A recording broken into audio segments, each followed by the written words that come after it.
Ladies and gentlemen, thank you very much for joining us. We are about to have a look at our beautiful faces. There we go. You can now see us. Hello! Welcome everybody to Crit It and Hit It. My name is Drew, I'm the DM, and with me tonight, for the first half of tonight's episode, is just Daniel. Hello. I'm just Daniel from D.Taylor Woodworking. I make wooden boxes and dice trays and things like that. And I'm playing Airden today, and he's off on his own adventure, apparently. So, as some of you may notice, the screen looks a little bit different. That's for this special episode. Daniel will get to see it later on, because I assume Twitch isn't open for you at the moment. No, I have the chat open, but no, I can't see anything else. Good. It's a surprise, then. I'm trying to be laser focused. So, what happened a short while ago? We had a few breaks and stumbles with keeping up with our schedule, but we're back on. For those of you that don't recall, a few episodes ago, we had basically like a bottle episode. People were in a tavern and discussing what their plans were, and they were going to go off on their own adventures and then meet back up again. So this is the everyone going off on their own adventures before meeting back up again. Airden, being left in the tavern, was left a little to his own devices and unsure of where to go and what to do. Certain people had particular things that they wanted to go and do. Eden had to go and sort out her reputation. Amy had to go further north and go to some celestial moon. But Airden left nursing a hangover in the bar. Yeah. But we will pick up hours after that. Everyone else has dispersed, with Eden transporting people back. Not Eden. Anakis. I can remember names. Anakis using. There's only 4 of us. Anakis using the Druid portals. I think Eden, and I think Garden, and I think Druid. Okay, yeah, that makes sense. Yeah. But yes, Anakis using the Druid portals, transporting people about. Airden in the bar with a few other patrons. There is a small commotion as someone stumbles into the bar with a limp, the leg bloodied. Airden's soon-to-be partner in crime sat at a bar, at the bar, immediately pointing this out and gathering people around him as quickly as he can to try and work out what is wrong with this stranger. And through all the murmuring and discussion that takes place over the next 60 seconds, it becomes clear that this person has been attacked just outside of the village, and it's starting to cause quite the panic. A few people leaving the bar immediately. How hungover is Airden, do you think? This is just a few hours later. This is just a few hours later, so I think he'd be functional, but perhaps grumpy. He is an elf, I think, so maybe he has like a fast metabolism or something. Yeah. And why do you think Airden stayed and everyone else is gone? I don't know, I don't know what you thought, but I kind of thought Airden would be quite happy to just stay, and just if they're off on some adventure, like, fine, whatever, just I'm going to stay here for a bit and just deal with this. A similar thought that he might find some mischief to get himself up to, but like he's not in a rush to go and. They can go deal with their thing, and just Airden will just stay here for now. How panicked is everyone? You say people are running out. Is there like screaming, pitchforks, kind of? More like people going to make sure that everything's all right. in their homes rather than rushing out to go and attack something straight away? I think Airden will go across to the bar and make some pretense of getting another drink, but really he's just trying to get a look at the guy that's injured. Okay.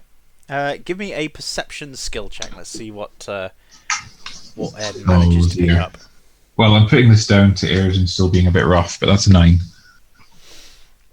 Even with my amazing modifier. What is your modifier to perception? +5.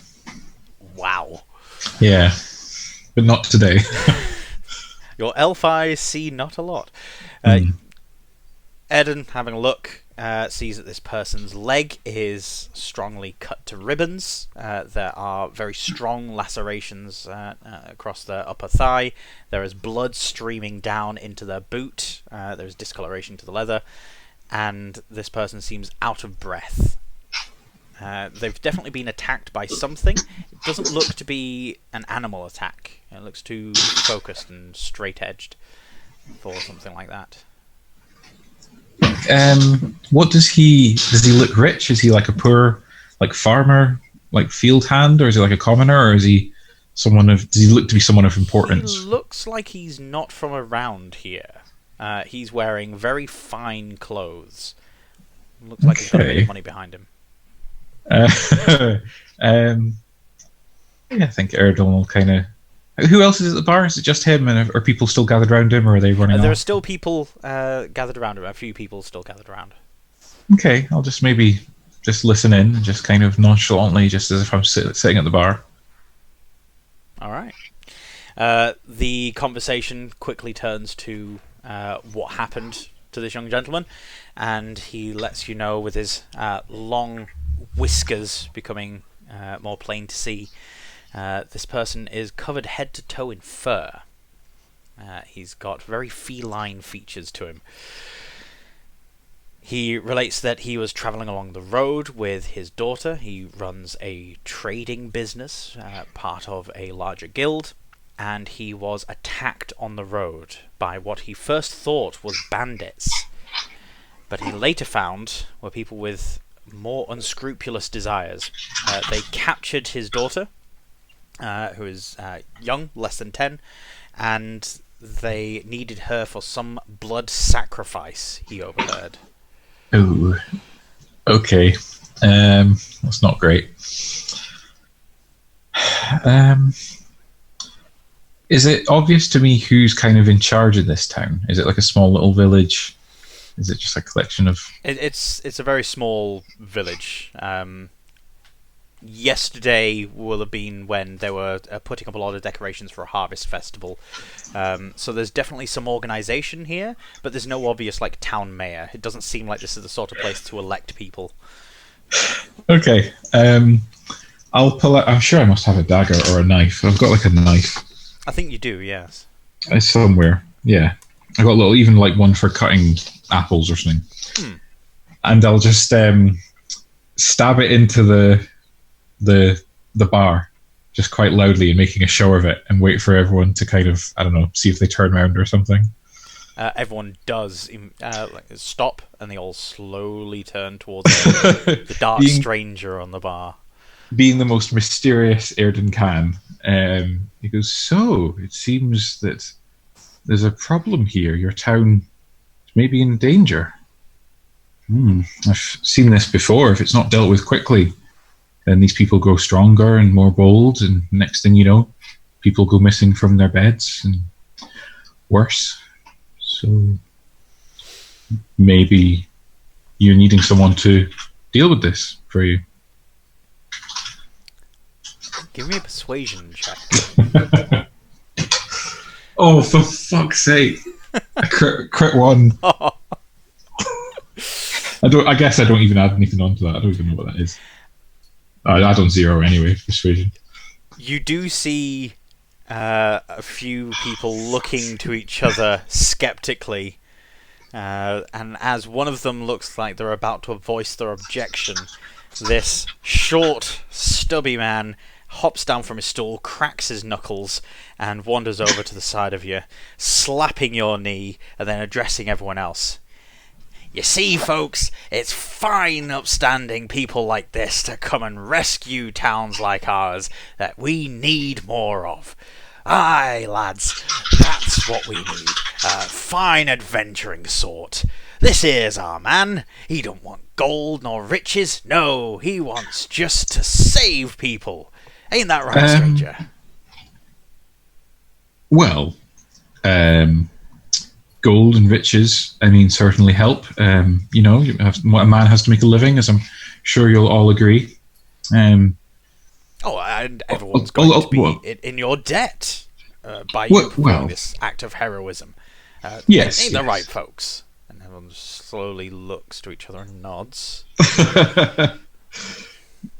Who is this? What does he look like, this little man?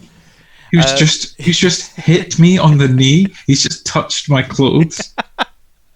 This is a small halfling. He's got mutton chops, short scruffy hair, and he looks like he maybe got dressed a couple of days ago. Is he created in a lab to be the opposite of Airden? He's also drenched in some sort of cologne. Okay. Yes, as my as this man says, yes. I will help you. I'll help the town. I'm sure we can come to some sort of arrangement. I'll save you from this menace, and we'll see what happens. It's settled then. I'll gather the sponsorship, so you've got all the tools that you need, and I'll meet you at the town gates in about an hour or so, mate. I'll get this thing sorted. Oh, okay. Yes. Thank you, my friend. I'll see you there. He gives you a quick wink and wanders over to a few of the people at the bar, shaking their hands and discussing with them the details of how they're going to be kept safe by this arrangement and how much that's worth to them. Don't like this guy. I don't know. I do, but Airden doesn't. Yeah, I don't know. What would I do now? So is he leaving? Is he heading out? He's currently milling around the bar. The person who was injured is currently being seen to by one of the bar staff.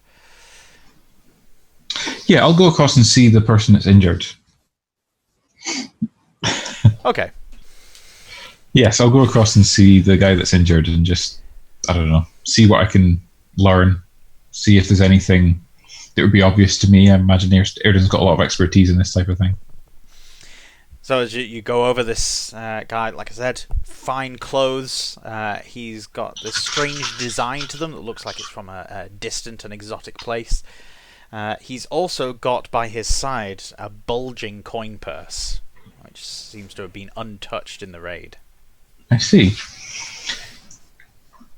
Does anyone here know who this man is? I don't know if he's conscious or not, but Airden's just speaking over he's as if he's not there. He's conscious. I'm just acting as if he isn't. Does anyone know this man? Is he from around here? No, he's a complete stranger. I see. Stranger in a strange land. I'll kind of look down at him. What are you doing here? You seem to be getting yourself into trouble. He slowly looks up to you from the whiskey that he's been given. I am a traveller, a salesman of sorts. I deal in goods. But I went off my usual path. Something about an army travelling north, taking up the main roads. Yeah, I've heard that too. I simply moved past this copse of trees and a hillside. Excuse me 1 minute. Yes, no, that's all right. You can just take a moment if you want, Drew, and just mute it and stuff. Just muted it there for a sec. Sorry, my son decided that it was time to sneak out of his bedroom. That's all right. There was a hillside, clumps of trees atop it, and as we rounded the bend, there they were. There were a few in number. They spooked the horses, and, well, that's when they started grabbing things. They took half of my stock, and they took my daughter. I was lucky to get away with my life. I see. And I presume you'll want your daughter returned to you, safe and sound, and rescued. Yes, I know how this goes. I'm willing to pay any amount that's needed for it. I heard your associate there was collecting funds for you. Yes, well, these type of missions, risking my life, all that, it does cost. There are, outgoings, of course, with tools that I use, expendable items, things like that, and of course, considerable risk to my own life. It does add up, I'm afraid, as much as helping is its own reward. Man has to make a living. You must know that as a trader, as a businessman.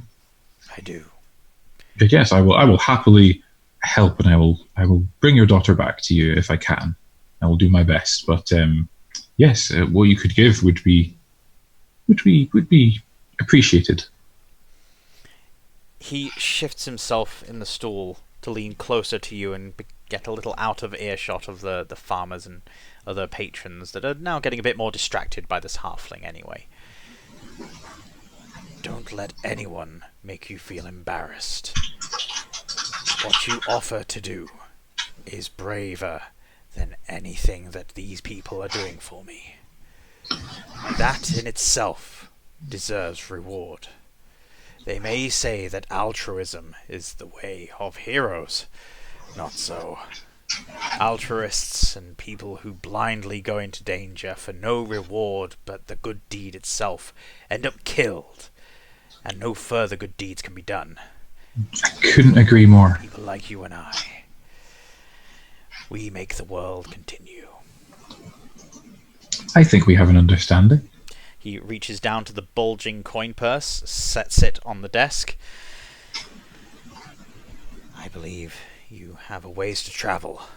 I shall point it out on a map as best I can. I will stay here, convalesce. If you can return my daughter to me, there will be more reward for you. If not, then you have my thanks for trying, and the gold in that pouch. I will do my best. I'll bring her back. He then hisses as the barmaid pours this pale rum over his wound to help disinfect it, and almost passes out. Wait a minute. He's a travelling cat person. Yes. Drew, did you do a Khajiit from Elder Scrolls? Tabaxi, but I've just realised now that yes, he's essentially a Khajiit from Elder Scrolls. I've not played a lot of the Skyrim side missions and things. There isn't a Khajiit with a missing daughter, is there? Oh, I don't know. Probably. I think just eventually, there's so many recurring things. You'll probably the algorithm will just give you that eventually. I think. Sure. So. Yeah, I think he actually kind of got through to Airden a bit. I think Airden is actually feeling a bit I really do kind of want to get his daughter back. I'll presume as well that Airden asked him all about his daughter and what she looks like in her name, but we don't need to have that conversation. It can be a bit dull. Cool. Okay. I guess I will head out to the gates. I don't think I need to do anything. My weapons are all fine as far as I remember. Yeah. I have everything I need. I'm fairly healthy as I can be. Yeah. All right. You head out towards the fence. This halfling then shouts after you, racing up towards the gate, waving, and when he finally catches up. Now, I've managed to convince the farmers to relieve themselves of some of their hard-saved coin. We've managed to get about 50 gold so far. Give or take a few silver. if you manage to come back with anything, I reckon I can sell it for a profit. Cut you in for a bit. Okay. Who are you? Why should I trust you? Why did you help me back there? Oh. Is this just a scam you're running and you're using me as the, I don't know, jumping off point? I don't mind. I don't judge. However a man chooses to make his money. Just want to know what I'm into here. Scam's a harsh word. A business opportunity. I see. Okay. The name's Mansell. Okay. Hello, Mansell. Please don't ever touch my clothes again. But we'll let that slide. You helped me out back there. I'm Airden. Are you accompanying me, or are you just... No. You're going to dangerous places, my friend. You can take half of this gold and skedaddle if you want. I can just say that you died on the way heroically. I'm going to go to the neighbouring hamlet and go and help myself. Go and browse their wares. Of course. Okay. Yes. No, this sounds fine. I'll go off and I'll do all the hard work, and then I'll come back and see you, and I'm sure we can work something out, see what I can bring back, and so on. Oh, I don't think I'm doing nothing in this arrangement. I've managed to get the villagers behind you after your rousing speech in there. Well, I'm sure I would have been fine if you hadn't interrupted, but it's all worked out, so let's say no more. Now, I need to go and find these chickens. And he starts wandering off the road eastwards towards a small hamlet that you can just see over a hill. Okay. North lies your destination. You can see a few pillars of smoke from campsites or logging cabins in the distance. Someone's cooking something anyway. And you know that about 3 miles further up the road is supposed to be this hill that the ambush took place in. Okay. 2 things first. Did he give me half the gold, like he said? Was that the deal? He was going to give me half the gold I'm toggling off? So Mansell's split the gold with you, so you've now got 25 gold from him, and the pouch of gold that you got from the Tabaxi trader equals 125. God damn. That was my other question. Woo, I'm going to come out of this all right, hopefully. I mean, who knows? Because I did have all my gold stolen or something previously. I don't know. One of the many bad things that happened to him. So it's probably all going to go again straight away. Sure. Yes. Yeah, Airden's feeling pretty confident. He can deal with stuff. He's dealt with worse.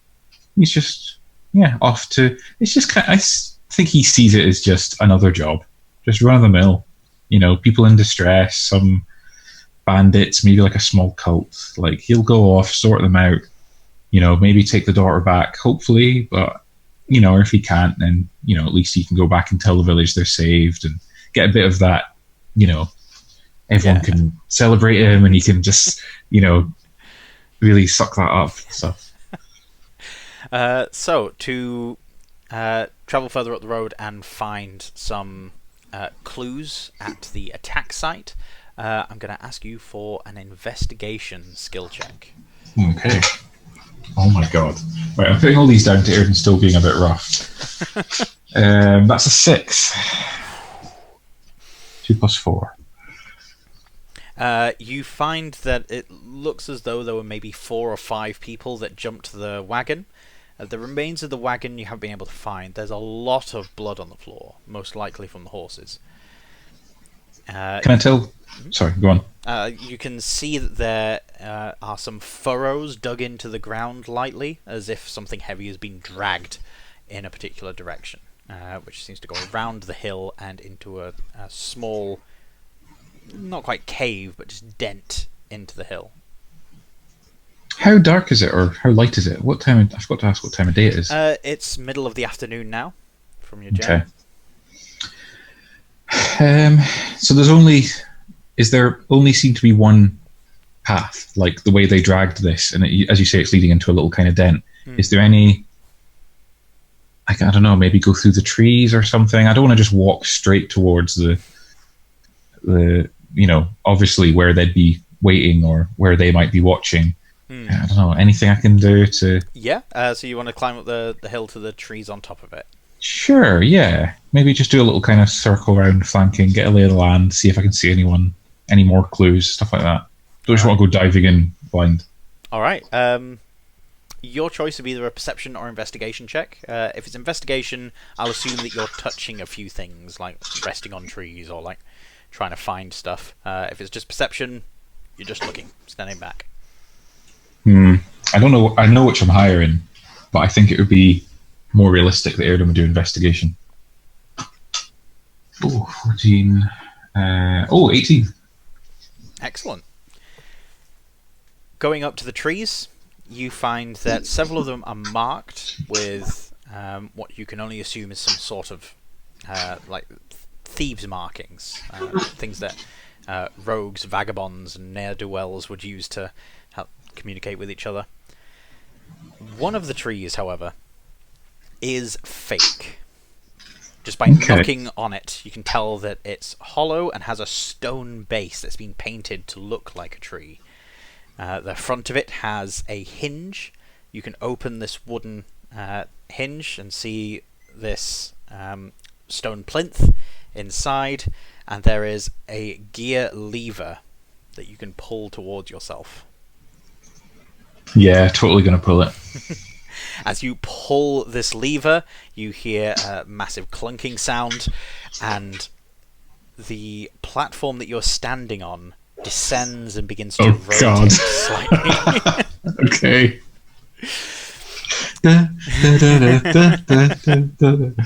As the elevator goes down, it descends for about 50 to 100 feet. You're getting quite deep into the ground, well below the base of the hill. And when it gets down to the bottom, you find yourself in what looks to be like a temple foyer. There are stonework pillars, there's brickwork to left and right to you. The floor looks to be one solid piece of stone that's just been worked to the ground, so it looks like the temple's been built into the bedrock, rather than this being like a subterranean building in its entirety.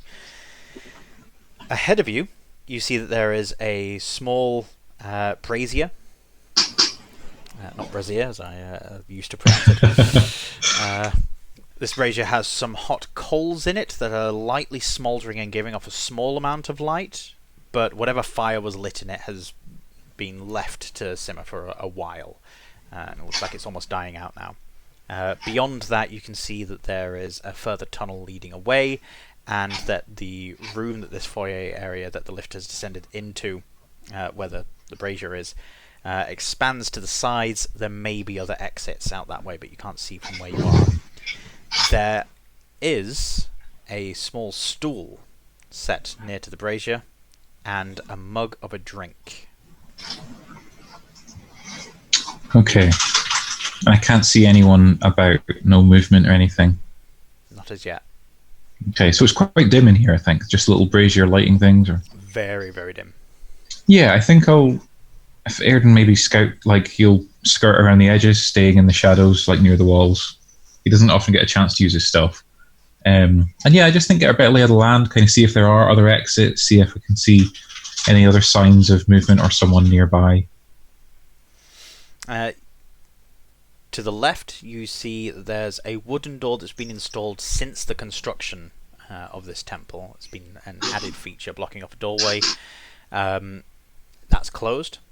To the right is an open doorway. Again, the door's been installed, but the door's open, and you can see some shadows cast against the wall. There's a light source in that next chamber, and there's someone in there. They're not making a lot of noise, though. I will go over to the open door and slowly sneak inside. Alright, give me a stealth check. Come on, Airden. You've got your chance to shine. 15. As Airden starts padding his way across this room, a loud pop comes from the brazier. The shadow stops moving. You can see the head turn towards the doorway just as Airden reaches it. And then it turns away again. and continues talking in this low mumble, which now that you're closer, you're able to hear a bit more clearly. You're not certain if you've been spotted or not, but for the time being, no one's after you. The low talking, you're able to pick up as common. It is the common tongue, but there are some words that you don't fully recognise thrown in, with a bit of a guttural bite to them, like they're throwing in words from another language. Does Airden speak other languages? I do. I speak Common and Elvish, obviously, and I speak Abyssal and Infernal. I thought they'd be the most useful for a Bloodhunter. Demon stuff. You recognise these words thrown in as Abyssal. Cool, okay. So, what you're hearing is a conversation between two cultists. They're discussing how in the lower audience chamber, the girl is currently being held. She's fasting, and that when the moon reaches its zenith, they will plunge the dagger. Okay. Right. So just two of them in this room? From what you can hear, yes. If you want to poke your head around the corner and have a look, I'll let you do a quick perception check. Yeah, I can't risk just leaving them in case one of them did see me. Yeah, I'll do a wee perception check and poke my head in. 14. Okay. Wait. Yes, 14. Yeah. You see that there are 3 of them in the room. 2 of them are standing next to another brazier that's a bit more of the roaring variety. In that room there are decorations set up against the wall, tapestries draping down from hooks on the wall.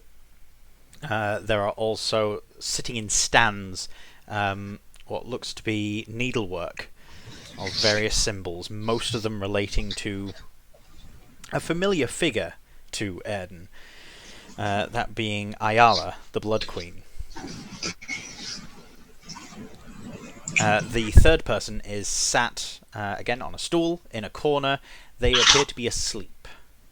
The 2 people that are awake next to the brazier, one of them has a mug in their hand, and sort of swinging it around while they're talking. The person whose shadow you can see clearly displayed against the far wall, they are lacking their mug. Perhaps that's their mug out by the brazier in the main room that you're in. Okay. Well, it seems to be a small sitting chamber more than anything else. It's just an aside room.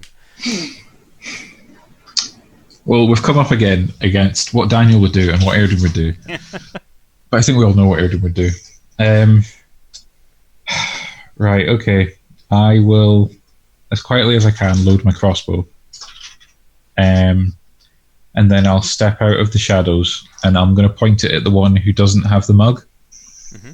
And I'll quietly kind of say to them, as to not wake the person. But I mean, I'm sure he's going to wake up when they start saying something. Yeah, I'll just point it right at him, and I don't know, maybe cough or something to get their attention. And I'll just be like, both of you, lie on the ground now. Quietly. Ooh. Make an intimidation check. Make it with advantage. You're coming from a hidden position. You've caught them unawares. They don't seem to be armed. 8. That's with advantage as well. It seems to be enough. Yes! 4. So I got 7 total. So an 8 beats it. Great. The one with the mug slowly places it on the ground and gets down onto his knees, putting his hands up. The other one without a mug slowly creeps down. Your passive perception sees that he is slowly reaching towards a poker laying in the brazier. Stepping out of the game for a second. Mm-hmm. How long roughly do you think it takes to reload a crossbow? We've never really discussed this mechanically. To fire and reload in the mechanics of 5e, is about 6 seconds. So basically, regardless of the number of attacks you have, a crossbow you can only fire once per round. Okay. Regardless of the number of attacks you get. Oh, right, okay. So I get 2 attacks. So with a longbow, you'd be able to fire 2 arrows, but with a crossbow of any kind, if it's got the loading property, you only get 1 attack. Okay, well, in that case, the one who's reaching for a hot fire poker, I will fire a crossbow bolt near him.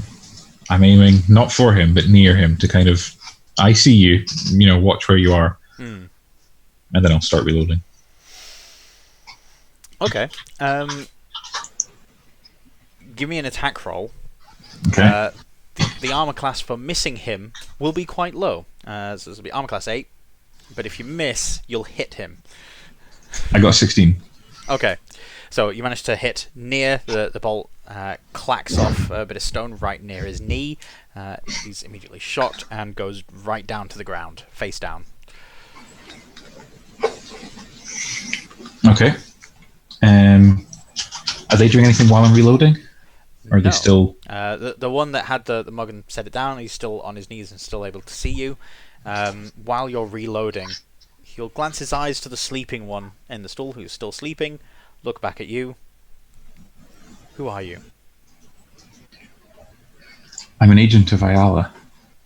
I've been sent here on important work. I'm here to help, but I've heard things about you, the way you conduct business here. I don't trust any of you here. I have to treat you all as hostiles, but I don't wish to harm you. I'm sure you understand. I can't let you interfere with my work, however, but I'm not your enemy. You serve our queen? Yes, and I'll show them, if I can, easily, I'll show them my pendant of Ayala. By all means. We will not harm you. We too are servants of Ayala. We're performing a ritual tonight. Yes, I've heard. You have the sacrifice? Yes, she's downstairs. We haven't fed her as per the instructions. She will be hungry. She's young. She fulfills all the criteria. I see. Okay, this all sounds good so far.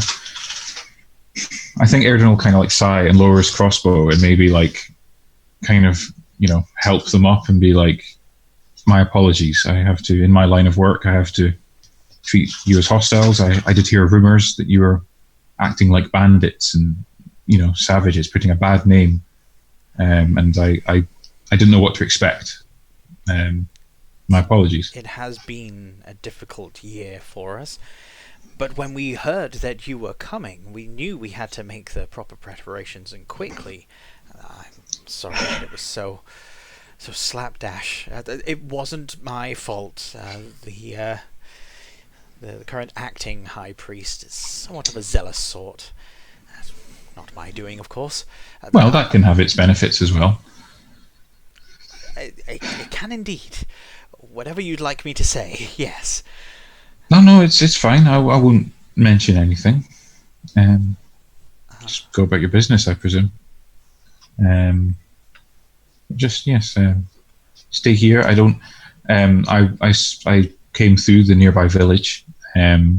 Someone you attacked. I think he was the father of the sacrifice. He got back to the village and he's let them know. But I've taken care of it. They won't be coming out. They won't be investigating. So you shouldn't be expecting anyone else. But keep your eyes open just in case. Absolutely.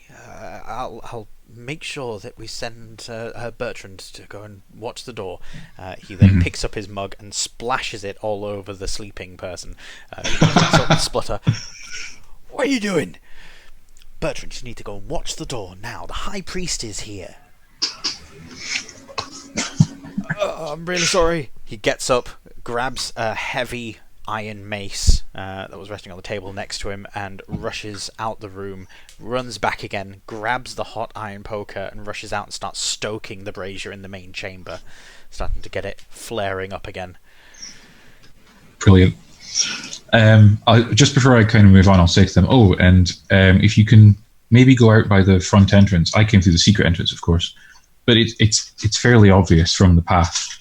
where you are and how to get in. You've left a lot of blood out there and a lot of drag marks and so on. We need to be doing better than this. We don't want to be attracting attention until we've completed the sacrifice. Of course, yes. I can make no excuses that will be good enough. I'll get to it right away. Good man. This is great. I'm loving this. I didn't expect that to go where it went. Yeah. Sure.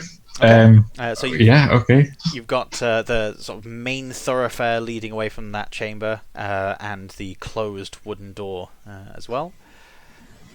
As much as I would like to go through the closed wooden door, I think that would raise their suspicion a bit.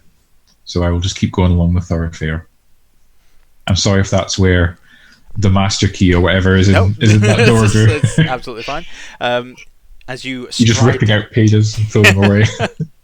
As you stride down confidently along this corridor, you see that there are more of these tapestries hanging on hooks to either side. The light from this brazier firing up, giving you this strong orange glow that hides a lot of the detail of the tapestries, you can tell, but you can see that it's a lot of imagery of blood sacrifices, these very signature curved serrated blades that look like inverted scythes.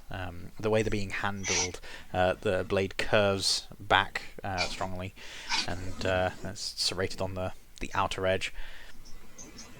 A lot of these tapestries are displaying the symbol of Ayala being made from the blood of these victims on walls and things in the murals depicted. As you start getting further down this corridor, you feel this cooler breeze coming at you. And up ahead, you see this pale blue light. As you are getting closer to it, the chamber emerges into this rounded room. There's a huge vaulted domed ceiling. There's a hole in the top that seems to be letting in a small amount of light. You're getting the setting sun beaming in. You're at the top end of a 2-layer chamber. Down below there is a circular pattern, the symbol of Ayala carved into the stone. There are 2 sets of stairs sloping down to your left and right. There are balconies set up immediately opposite you, so that there's other ways to get to this chamber, but they appear to be like a viewing gallery. There's a lot of dried blood on the ground below, and you see several cultists going back and forth, lots of candles being lit, and there's this din of conversation. There looks to be about a dozen of them, and they're chattering away to each other. How many did you say? A dozen? Okay. Even Airden isn't that foolhardy. Oh, man. And they haven't seen me yet, no? No. They're Can I see the little girl anywhere? No, you can't. There are exits down below. There are ways out of that chamber further down. Do you think I could get there without being seen? I can't. I'm just trying to get the lay of the... I'd have to go past them, wouldn't I? Yeah, absolutely. Okay. The secret is to just act like you're meant to be there. Just walk with confidence. I'll just stride into their midst, just with confidence, and introduce myself. I would like you to make your choice of either a stealth check or a deception check. Regardless of which one you pick, charisma is going to be the stat. Oh. So it's either a charisma-based stealth check or a straight deception check. Well, next time we get an ability score modifier, I'm going for charisma, because this is Airden's Achilles heel. And it's just once, right? I don't get to roll with advantage or anything? I'm afraid not. Okay, well, I'll go with deception, because I think that's what you'd be trying to do, and it was a 5. As you start descending the steps, you get a few people turning, looking your way, and immediately assuming that you're meant to be there and turning back to their conversations.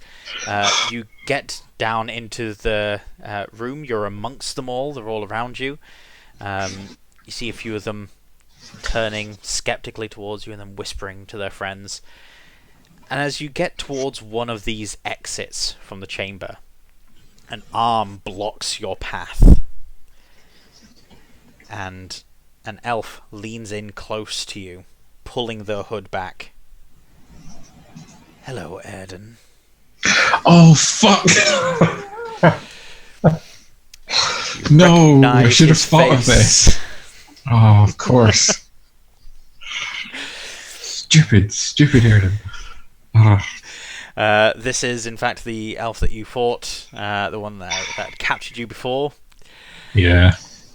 He is sporting a fair few scuffs and scars since the last time you fought. He's not making a big fuss. He's not attracting everyone else's attention. So while people aren't comfortable with you as a stranger in their midst, they're not acting at all. And he's been quite discreet.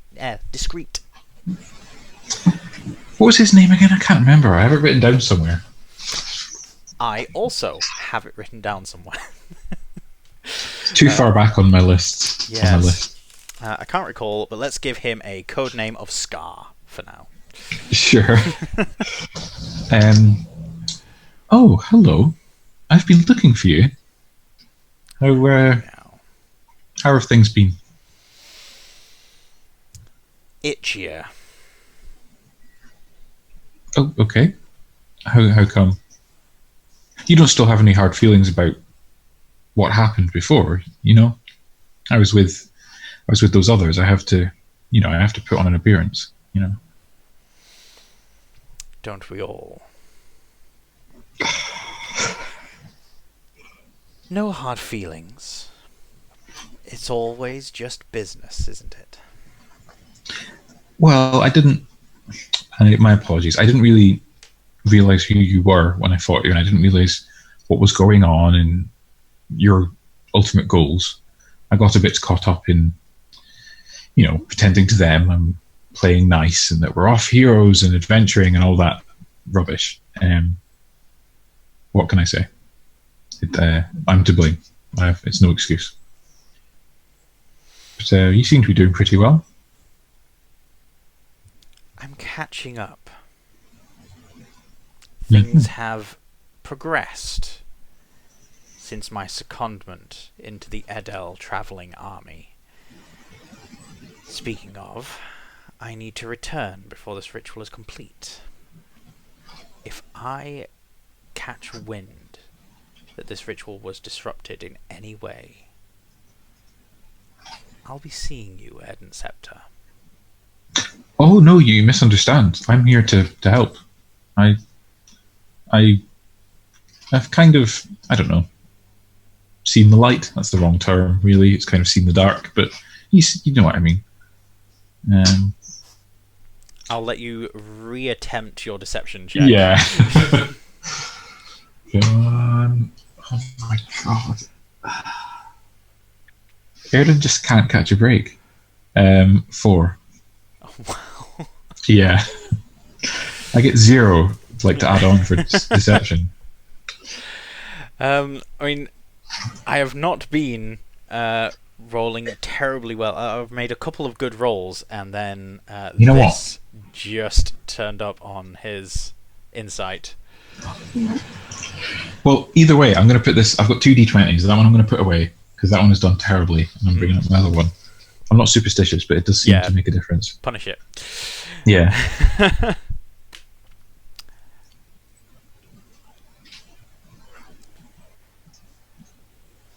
I'll be seeing you, Airden.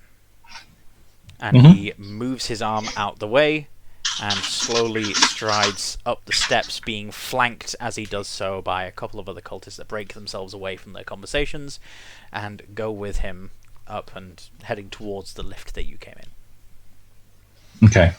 Seems that for now you've got away with it. People still aren't 100% with you, but you're near these exits. You see that they are just simple tunnels leading to spiral stairs heading down. Okay, how many exits? Sorry? There are 3. 3. Well, I'll stride with purpose to the left one. I have no idea where I'm going, but I'll make it seem like I do. And I'll just head down the left one. Let's go left to right. Alright. You head down. You go down a single flight, and as you reach the bottom, you are in a pitch black room.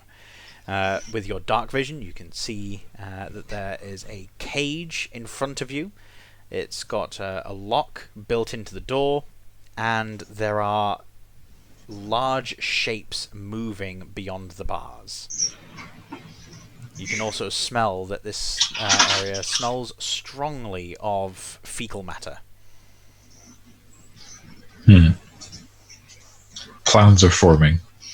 Can I... damn. So I can't really see what they are. I don't know. Like, I can't see... I can just see their shapes. I can't see what's in the cages. Exactly. It's dim in here. Yeah, I'm not crazy wanting to get too close. I do have torches and a tinderbox. Can I light a torch? You can light a torch. Because I'd like to see what's inside without getting too close. Just in case. As you light the torch with the tinderbox, the flames slowly spread around the head of your torch, the light slowly expanding into the room, and you see that pressing up against the bars, 2 glimmering eyes and a set of fangs slowly revealing themselves with drool dripping down onto the ground. You see that in this cage there are 3 large wolf-like creatures. They look as though they're the size of horses. I see. And what can what can I see about the lock? It's not been tended to or well oiled in a little while. It looks like a good hefty whack would probably see it through. Okay. Let's just pin that and just remember that's there. And I'll head back up the stairs. Put out my torch, head back up the stairs as if meant to go down there, just checking on the wolves, of course. Mm-hmm. And I'll go to the next stairs. Alright, got to the middle set of stairs. You head down. This one heads down for a bit longer, and they're a set wider as well. When you get down to the bottom here, you see this long rectangular corridor that you're at the head of, and at the far end you see that there is a pathway flanked on either side by rushing water that seems to be fed in from some nearby source. And there is a girl in a cage, flanked on either side by cultists. How many cultists? Just 2. Just 2, okay. I'll just stride right up to them with purpose, as if I'm meant to be there. They are both carrying long pikes. They also have maces attached to their hilt. They're wearing robes. They've got pendants of Ayala around their neck. And both of them point their pikes towards you as you get closer. There are just small lanterns set to either side that they've got for light. Halt, who goes there? I'll pull out my pendant of Ayala and I'll just say, you've been informed that I was coming. I'm just checking on the sacrifice and making sure the preparations are being carried out correctly. High Priest, we were expecting more ceremony surrounding your approach. Well, yes, but as you'll know, times are tough just now. We've been under a lot of scrutiny and we don't have time for things like that anymore. Where is your entourage? I've left them outside.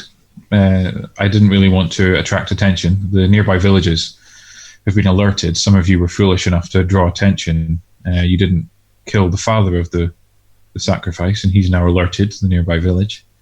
But I've taken care of them. I've covered up for your mistakes.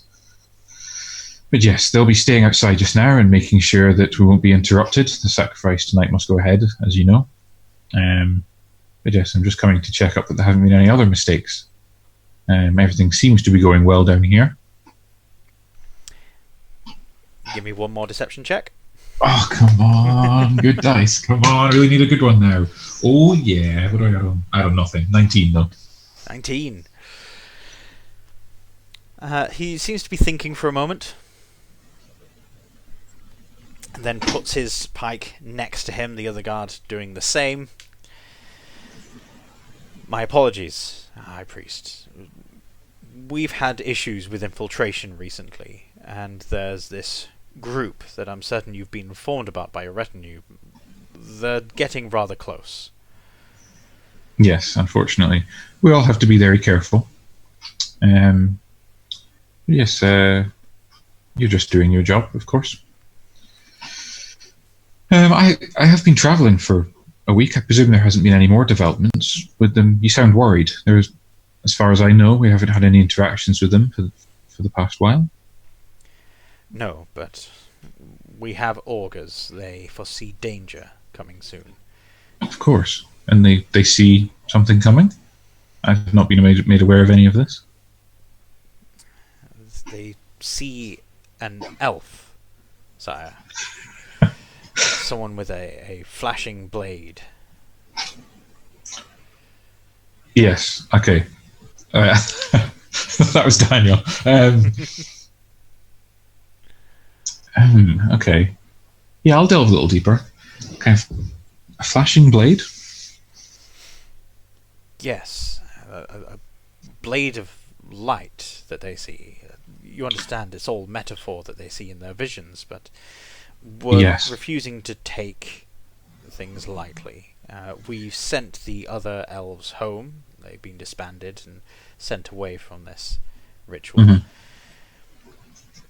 We apologize. I see that we weren't expecting you to... We don't get to pick which high priest they send. I didn't know you were... I understand. It's only natural. I'm disturbed by this, that it would be an elf that they saw. When I return, I'll have to follow this up. But thank you for informing me. Now, to the sacrifice. I presume she hasn't been fed?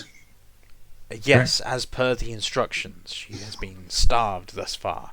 We understand she had simple trail rations and dried fruit on her journey this morning. That's all she told us. You see inside the cage is this small tabaxi girl. She's chained to the ground, as well as being in this cage, and she's not looking up at anyone. Okay. Oh, what to do? So she's in a cage and chained to the ground? Yeah. Damn. What can I see? Like, how... Is this lock not being tended to and falling apart, or is this like a good one? This looks to be a stronger lock. It looks like blackened cast iron. This is a big, heavy cage. Right, okay. As boring as it might be, I want to just leave it just now, make my excuses, and go just scout out the rest of the place, and then decide what I'm going to do. All right. Because I don't want to do all this and then find out there's actually a whole battalion in the next room. Yes, I'll just kind of nod to them and be like, very good, carry on, and I'll head off. The third and final stairway leading out of this main ceremony chamber leads you up rather than down, and it leads up to the viewing gallery. Right, okay. So it seems that it's relatively contained. Everything seems to be scouted out, apart from the closed door to the side, which, given that there isn't evidence of it elsewhere, is probably like sleeping quarters and things. Okay. Well, right. I'll go back down. This is the only way forward. I do have a plan, but which one? Flip a coin. Come on, Daniel. Right, I'll go down the left one. I'll go back down to the wolves. So, is there any way I can like hide behind the cage or something? My plan, obviously, is to let them free and just, get chaos. But I'm not wanting to like open the gate, like you're free, and they immediately pounce on and kill me.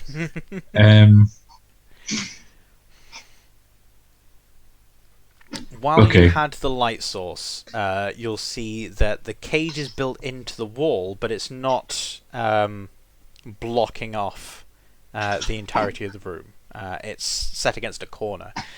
The back end of the cage, where one of the walls that it's on, there's a large door that's attached to a chain, so you can turn this wheel against the back wall. It raises the door, which presumably leads them outside somewhere. So it looks like they're primarily fed in this room and kept in this room, but released outside, so they're not intended to go up and down the stairs, although they can fit up and down the stairs. Yeah, because I'm not one. I don't care about them going outside. I want them to be let loose in here. I want them to go up and turn on their captors. I don't know. Okay, I'm gonna just kick the lock and try and get out of the way. It seems what Airden would do. I don't think he thinks that far ahead. He thinks this is a great plan, and to him, that's all he needs. He's convinced it's a good plan. All right, give me a strength athletics check. Oh, it's not his strong suit, but hopefully it'll be enough. 9. You kick and the bars rattle heavily and loudly. The wolves begin growling and one of them barks. The lock stands firm. Kick it again. Alright, give me another athletics check. 13. This time, taking a stride back, you lean forward into the kick, and as you kick into the lock, you hear a coil break and twang, and the door then swings open. Give me a dexterity saving throw to jump out the way. Oh, this is good. I get to have a lot onto that. 16. 16. And as the door's swinging open, you leap onto it, grabbing onto the top. And so even if they were to like try and get around to you, the force of them pushing the door open basically locks you between the cage and the cage door. So awesome. They cannot get to you, and they charge out. The noise from your first kick attracted some attention, and some of them have started walking down the stairs. They immediately scream and turn and run. Yes. You can now just hear the wolves going manic and tearing people apart. There are lots of screams and shouts up above. This is great. That's exactly what I was hoping for. I didn't think it was likely, but that's what I was hoping for. Okay, I guess I'll sneak up the stairs to try and just like... I'm aiming to now go and see the prisoner, see the daughter, but I'm just kind of seeing what's happening up there. Don't want to really attract... I'm kind of hoping the wolves are busy. I'm hoping just to sneak past them and go back down the stairs. All right. Give me a stealth check. Let's see how Airden can be. Where's my stealth? Sorry, 14. 14. You get to the top of the stairs and you see that these creatures are absent aside from one of them. So two of them have either gone down a set of stairs or up to where you initially came from, that chamber where you've got... I've forgotten the guard's name now, but the guards that you held up in the first place. But they're gone... Mansell? No. Mansell's the halfling. Yes, dude. I remember now, yeah. It was just the first name that came to my head. Yeah. Bob or something. Bodrick. Sure. There's now just one of these wolves. She's standing in the middle of the dry blood symbol of Ayala on the floor. She is looking around, and then she looks upwards towards the hole in the ceiling. And you see that the setting sun is now gone. It is dark up above, and there is the faint, pale glimmer of light against the edge of the circular hole at the top. The moon is rising. Okay. And the cultists, they're all You see 9 bodies dead and bloodied all over the floor. Awesome. So some of them have escaped from this chamber. But yeah, everyone's dead or dying. There's a few like groans and wounded flopping around. And is the wolf... Does she notice me? Is she cool with me? She hasn't noticed you at all. Okay, just gonna let her just look around and just slowly head down the stairs towards the captured daughter. You head downstairs. There are 4 cultists down here facing off against one of the wolves who is bounded down here. There is a 5th cultist dead on the floor, leaning into the rushing water. The girl is screaming, and the guards are there with their weapons trying to fight this wolf back. You're still hidden in the background. They haven't noticed you yet. How many cultists? 4, did you say? Yeah, 4 living cultists and a wolf. Okay. I will sneak up behind them and attack. Not going to attack the wolf. Not going to... Part of me was like side with them, but like the wolves haven't done anything wrong. Yeah. The cultists are the bad guys here. Airden's not that evil. So, let's roll for initiative. Ooh. It's weird rolling as initiative when I'm the only one playing.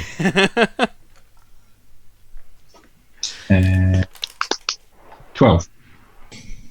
Alright. So we've got 12. So they got 2, and the wolf gets 11. So Airden is the quickest off the mark. You'll be able to... The wolf is between you and the cultists. And since the walkway narrows because of this rushing water, you can either try and splash through the water, get to the cultists, or basically like brush up against this wolf and get to the cultists. Or something else equally dramatic. I don't know. Vault over it.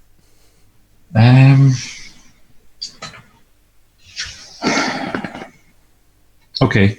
I will try and... Yeah, vault over the wolf. How big is she? He, I guess. Like I said, about as big as a horse. You can try and vault over it easily enough. I will try and power slide underneath, between her legs. Nice. This will be your choice of either athletics or acrobatics. Okay, right. Come on, Airden. Athletics. It'll be acrobatics. He's a nimble boy. Oh, that's good. That's 18. Combination of the blood and splashed water gives you enough of a slick surface to, as you run up, slide underneath this gigantic wolf. It notices you coming between its legs and goes to try and nip at you as you come past, but you're going too fast and you manage to jump up at the far end, not even losing your footing for a moment. So you now stand, weapon drawn, ready to fight. You've got the wolf behind you, cultists in front of you. Awesome. I will... Can I still attack, or yep, is it... you've still is that got your action and bonus action if you get given awesome. one. Yes, well, remember I get 2 attacks. So I'll attack with my rapier, whichever is nearest me. I got a nat 20 on my attack roll. So I know. Crit hit. And I got... sorry, just working out my damage. 13 damage. That's 1d8 plus 5. I don't know what happens on a crit. You roll double the amount of dice. Right, so I got 8 on the first roll. So if you get 5, any bonus dice, you also roll them again. So like sneak attack, you get double sneak attack and all that stuff. No, so that's 18 damage altogether. 18 damage. That is enough to take out a basic cultist. Yes. So immediately stab through his heart, pull the rapier out. And I will use one of my blood curses. Blood Curse of the Fallen Puppet, which is when a creature falls unconscious or dies within 30 feet of me, I can make it attack. So it makes one attack against a target of my choice within its attack range. Nice. Would you like to make the attack roll? Sure. Yeah. Oops. Oh dear, 2. Oh well. Yeah, so as he spins and swings his pike around, his allies quickly duck underneath it, and he collapses down to the ground, his blood mingling with that of his comrades. But you get a second attack, I understand. I do. 21. Got 15 plus 6. That'll definitely hit. Damage is... I know, I'm doing great. Oh. 6 damage. Yeah, that's okay. Alright. 6 damage on the next guy. So yeah, as you pull the rapier out of the first one, you do a flourish with your hand to maneuver this person, make them swing around with the weapon. Allies duck underneath. As you do that, you slice with your rapier and slash across this guy's chest, drawing a bit more blood. The wolf behind you becoming enraged at the smell of it. It's becoming quite thick and heavy, and it's very loud down here as well. I think Airden's loving it. This wolf roars and then chooses a target. It sees you, it sees 3 cultists, it sees this girl in the cage. Come on. I'm going to roll a d6. See who it goes for. Do I have animal handling? I don't think I do. So, it lunges towards the cage. Oh, shit, okay. As it rushes towards the cage, it puts its paws up onto it, turns towards one of the cultists, gives a snarl, and then bites onto the cage, trying to rip through.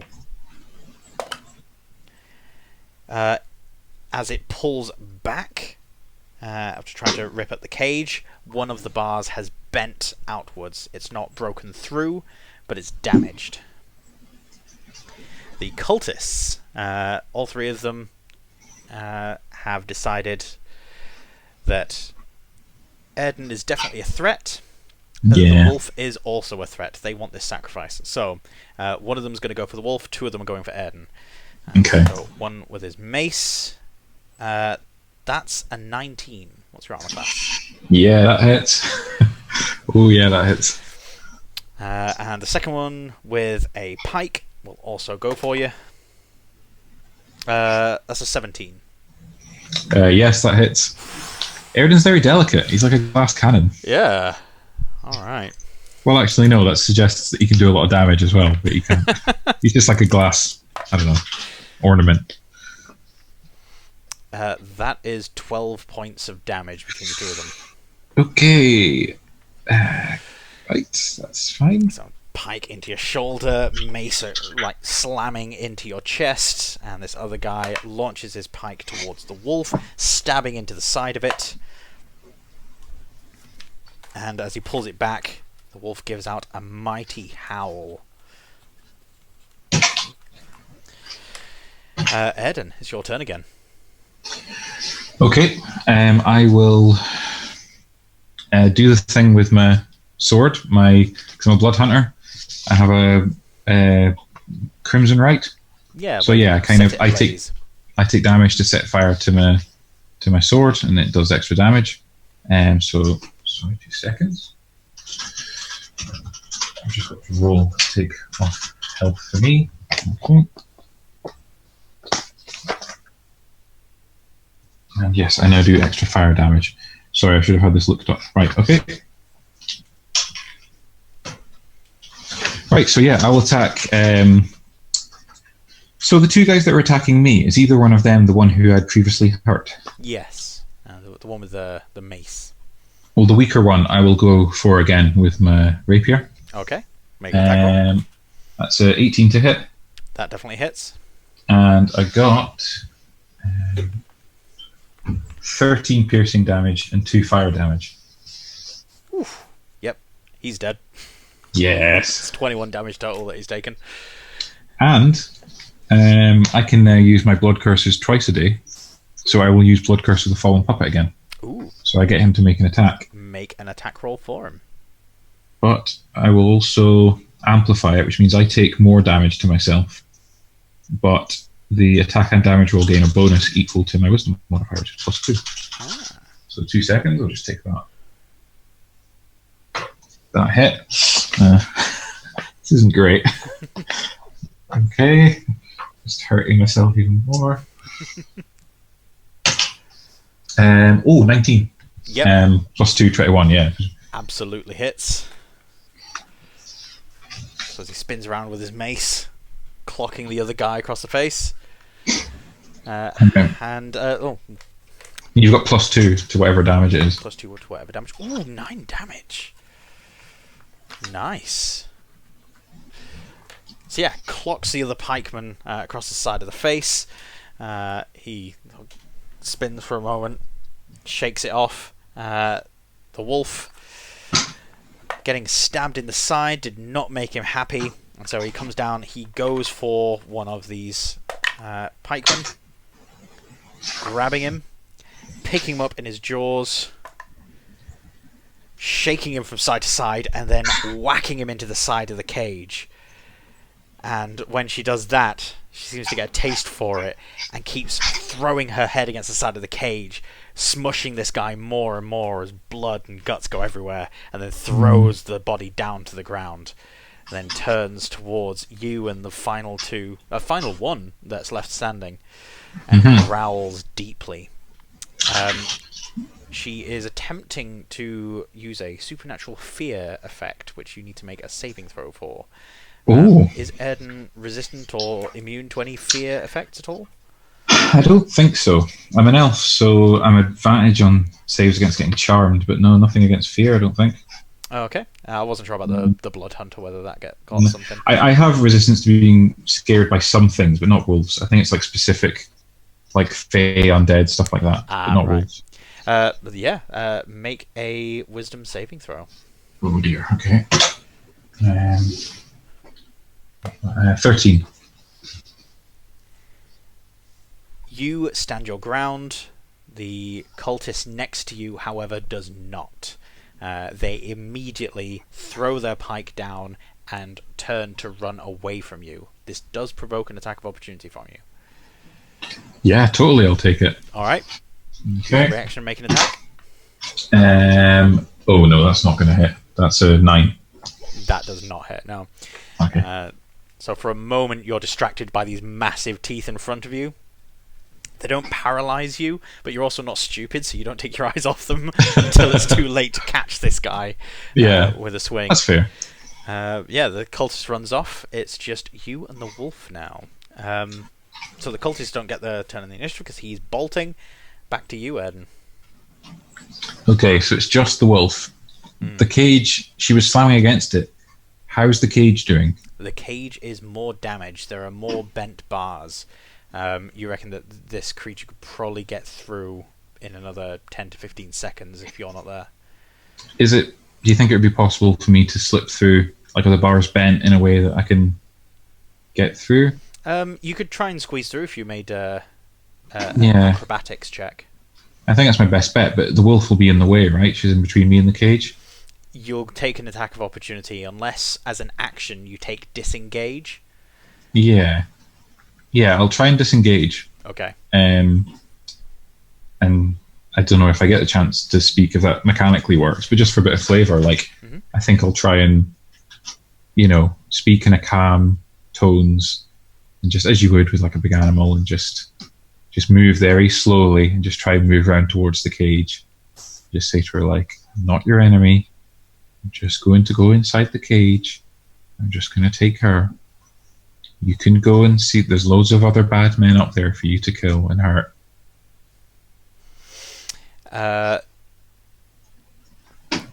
You would get disadvantage because the creature is in like a fight or flight or freeze like mode. Yeah. But advantage because it's some good role playing, so that'll cancel each other out. Straight animal handling roll. I think it's wisdom based. I got +2 to animal handling, but that is still a grand total of 5. Grand total of 5. For a moment, it seems as though she's going for it. She follows your hand as you point upstairs, but then slowly turns back towards you, and her pupils narrow. Oh, come on. I set you free. Give me the acrobatics skill check. See if you slip through these bars. That's going to be good. 18. Nice. So while you're trying to calm it down and you see that it has not worked, you quickly climb up the side of this domed cage, see where the bars have been bent, and quickly slip through as she lunges towards you and tries to take a bite, missing you by inches. You have now dropped down into the cage. You are next to this tabaxi girl, and yes, you still have like a free action talk thing. You can talk with her for a moment before the wolf gets a chance to bash the cage down. How are you doing? Can you move? I think so. Is she? Okay, she's still chained to the ground, right? She is. So her wrists are manacled and connected through one chain to a pin in the stone ground. Okay. See, I've got a rapier, not a broadsword, but... She also seems small enough to slip through the bars easily. Yeah, that's what I was thinking. I'll try and...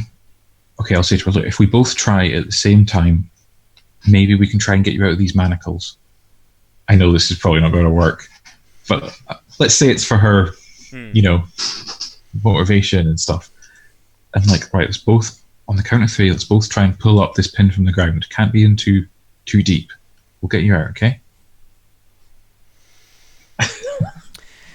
Okay. Don't expect this to go well.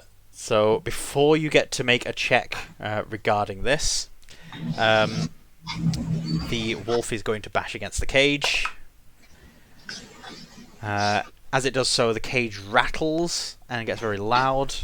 You hear some shouts from up the stairs, as though the cultists have rallied. But the bars don't bend anymore, so you've got another couple of rounds grace there. So back on your turn, you can, with advantage, make an athletics skill check to try and pull this pin up. Yes, thank God it was on advantage. 16. 16. You manage to wrench it up from the ground. It rings slightly as you do so. This set of manacles and this pin seem to be a lot newer than everything else that's down here. She's now free. Her wrists are still in the manacles, but you've now got her able to be a bit more mobile. Okay. So the water that was in this room, you said it was flowing through the cave, so it must be flowing out somewhere. Mm-hmm. Can I see... What do I see? Where does the water seem to go? So it looks as though it's an artsy feature that's been added rather than for any design purpose. Right. But it looks like where you've got the stairs and then the cage, the water flows from the direction of the stairs towards the cage and go out through small holes near the base of the wall, either side of the cage. Yeah. Okay. How small? Like. You could squeeze through, but it's worked stone, so it looks like it's a designed outlet pipe. So it's probably going to remain uniform for quite a distance. Yeah. Okay. All right. I will tell her. I don't know if I'm going to fit, but I think she should. I'll tell her, like, okay, I'm going to distract them all. You see that where that water is going? You go through there. It might be dark. It might be scary. You just get out. You keep following it. It'll take you outside. When you get outside, you head straight back to the village and you go home to your father, okay? He's in the tavern in a nearby village. You can do it. I'll try and follow you, but you just make your way through. No one will be able to follow you through, okay? I'm scared of water. I know, I don't really like it much either. It's a bit scary, but would you rather stay here and be eaten by a wolf? No. Okay, on you go. You can do it. And your father's waiting for you back in the tavern. Okay. Okay. The wolf again bashes against the cage, rattling it, reminding you of the fact that it's still there. Yeah. So for her to get out through the bars of the cage is one thing. Getting past that wolf into the water is another. Hey. Okay. How am I going to do this? I will try and get myself out of the cage. I don't want to just like walk into the jaws of the wolf. Is there a way I can like maybe get out of the cage and like not wrestle it, but like try and get away, like get out of the cage in a way that isn't right into its mouth? Just like go under it, over it, kind of anything. Yeah, you can scramble back up to where you were before, where the bars were bent, slip out there, and sort of duck and weave and stuff. Basically, mechanically taking the disengage action again, because it's back around to your initiative. So your action would be disengage, so it can't attack you while you're moving around it, and that's you just like paying full attention to it and its movements. Would disengage work? Because my thinking is to get out of the cage on top and then jump onto its back. Yeah. It basically means that it won't be able to use its reaction to attack you during that time. Okay. So yeah, just need to give me another acrobatics check to climb and get through that hole. That's good. 17 plus... Oh, 17. Excellent. So as you scramble up the side, you manage to climb through, squeeze through. The wolf is staring at the girl and then notices you up top, raises its paws up, and as it leans towards you, you manage to just give it a quick bop on the nose to make it think twice, and you run and leap onto its back. It is like riding a horse. It is massive. Okay. But you're now on its back. You don't have any actions per se to take, but like if you want to say anything or try something, I'll shout to the girl and just say like go, and like I don't know if the wolf is now in a slightly different position or anything, but or maybe like as I move it, she'll know to get out and go. She slips out through some gaps, runs towards the water. The wolf is entirely focused on you and you being on its back. She jumps in, holding on to the pin that's combining her arms together, and without a lot of skill, sort of like paddling towards the outlet valve, and then ducking her head under, going through. She's now out of sight. Well, okay. You're on the main objective possibly complete. Now we've got to get out. The wolf seems to be incapable of getting to you while you're on its back. It does try to throw you, though. So either an athletics or acrobatics check, your choice, to try and remain on.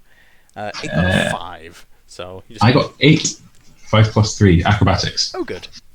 So yeah, it has tried like tossing and bucking and all sorts to try and get you off, but you are holding on. Your turn again. Can I kind of like, I don't know, like kick my heels, like yeah, like yeah. I mean, I think Airden's not really sure. I don't know either if this is going to work. But you're in a strong position for it, so yeah, either an animal handling check or a straight dexterity. I can't think of any skills to apply to it. Oh dear. I'll use animal handling, but that's still a 5. As you kick into the side of it, it then spreads all of its legs out. Its fur sticks on end, and it gives this really low growl, deeper than before, and then just starts shaking and bucking harder than it was earlier. Yeah. You need to give me another acrobatics or athletics check. 17 this time. Yeah, even with acrobatics, that's a 10. So it was a long shot, but it throws you from its back. As you're flying through the air, it then snaps its head towards you and tries to grab you with its jaws. 16? Yeah, yeah. My armor class is 15. As it takes a chunk out of you, that's for 7 points of damage. Okay. Right. And it catches you on the arm. As you fall to the ground, its head follows you, and then as it wrenches back, your arm goes with it. And that was your rapier arm, too. I was about to ask. Oh, come on.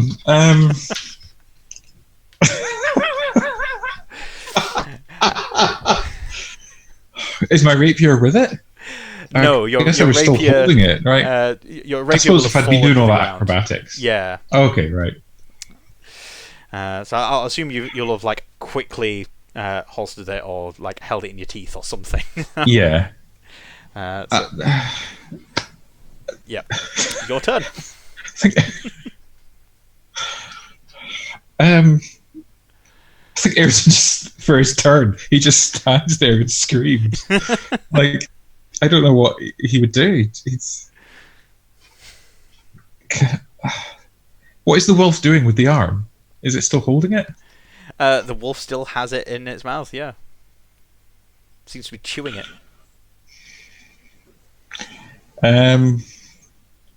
Fuck. I don't know. I don't know what to do. Okay, Airden puts his rapier in his other arm and attacks the wolf. I feel like that's what he'd do. Alright. Give me an his arm attack back. Ooh. 11? Not enough to pierce its hide, but you do get 2 attacks. Oh, so I do. Oh, that's much better. 24. Definitely a hit. Yes. 12 damage, 12 piercing damage. And your rapier is still on fire? I don't know. I feel like I would like it to be, but I feel like if I put it away and stuff, I don't know how long it stays. Yeah. Yeah, I don't know how much control I have over it, but I feel like Airden wouldn't just like put it back by his side on fire. No, that's a good shout. It's up to you how you want to play that. The amount of damage that's taken in total between the cultist and you is enough to take it out. So it's up to you whether you want to swipe at it enough to like exhaust it and have it collapse, or to outright kill it. It's up to you. I think Airden just wants his arm back. Yeah, whatever. Just whatever he can get. Swipe at it to... I don't think he cares. I don't think he knows. He just wants to damage it. He just wants it to let go of the arm so he can get it back. Airden's vision goes black for a moment, and when he's regained full consciousness of what it is that he's doing, he realizes that he is now standing over the collapsed body of this wolf creature. There is blood matting its fur. His arm is sort of limply dangling out of its mouth. It is breathing heavily, but is collapsed and likely not to survive without a bit of care and attention.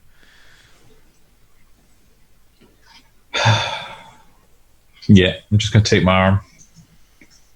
Daniel would help it, but Airden won't. Damn you, Airden. Yeah, I guess in just like a daze, Airden will just take his arm and just walk up the stairs, I guess. As you get to the top of the stairs, you're dizzy. You've lost a lot of blood. Yeah, I can imagine. Hear shouts and growls from generally around you, but you don't see anything or anyone. As you stagger towards the middle of the chamber, the light of the moon then fills it up entirely, and for a moment everything just goes blindingly white. Forgotten about all this. And the next thing Airden knows,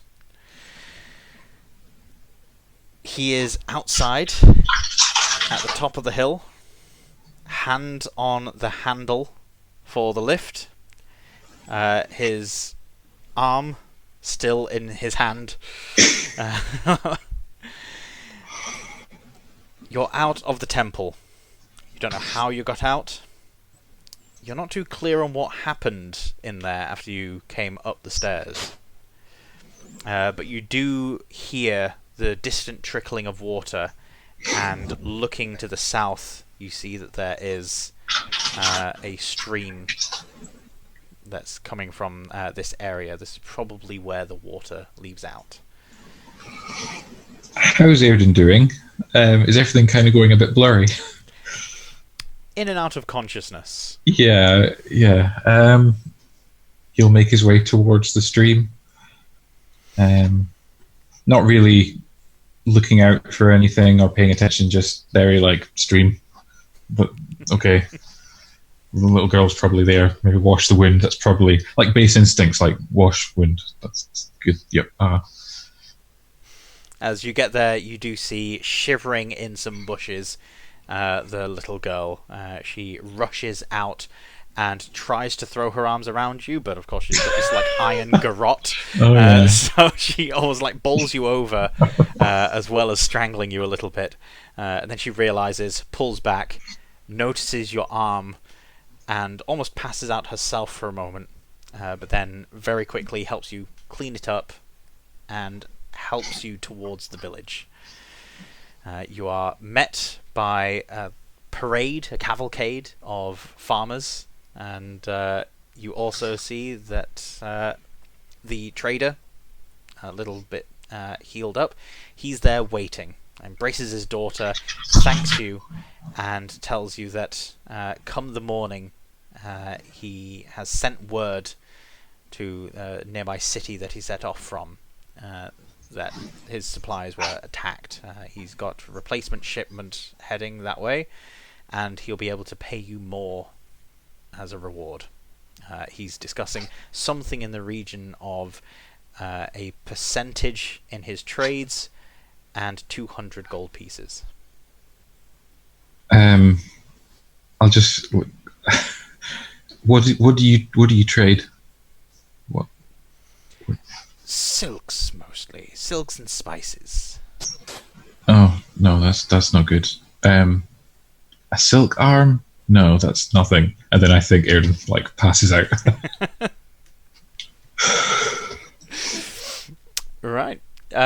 We will leave it there with the mystery of how Airden recovers over the next few days before he meets up with the rest of the party. That can be stuff to like fill in. I feel like we can quickly do that. It's nice to leave some things a little ambiguous as well. Yeah. But yes, thank you very much everyone for joining us on that mini adventure. We will be taking a short break, after which we will be returning with Eden. And going on a short adventure with her as well. Yes, looking forward to it. Thank you very much, Daniel, for joining us for a bit of Thank you, I guess. I feel like thank you isn't quite right. Like, thank you for taking my arm. I do care for him. Yes, thank you, Drew. It's quite all right. But yeah, go and get yourselves a drink, and we'll see you guys in a little bit.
Ladies and gentlemen, thank you very much for waiting. We are now going to kick back in with Eden's story. So if you look to your screens, you will now see and hear an Eden, or Laura. Yay! I answer to both. So yes, for those of you that are just joining, we are Crit and Hit It. We've just had a special episode with Daniel, running his character Airden, and now we are kicking into the second half of this special episode with Laura, who will be playing Eden. Already said hi, but do you want to say hi, Laura? Hello! Hello again. I'm still here. Any special announcements or anything? No. Next Sweet. dice drop is the 10th of October, if anybody watching wants to know. That's it. Cool. 10th of October. That was yesterday. Yeah. That was yesterday, I think. No. You're right. What am I doing with my life? The 20th. Okay. There we go. Yep, keep an eye out on that. Yes, this is Crit and Hit It, a geeky game played by geeky people. We're playing D&D, and again, quick recap for those of you that might not remember. The episode that we had recently, which was a bottle episode, everyone in the tavern going off and doing their own missions and meeting up later. These special episodes are those solo adventures. So for the next little while, it'll just be Laura and me going through what Eden got up to in that week while everyone was dispersed and doing their own thing.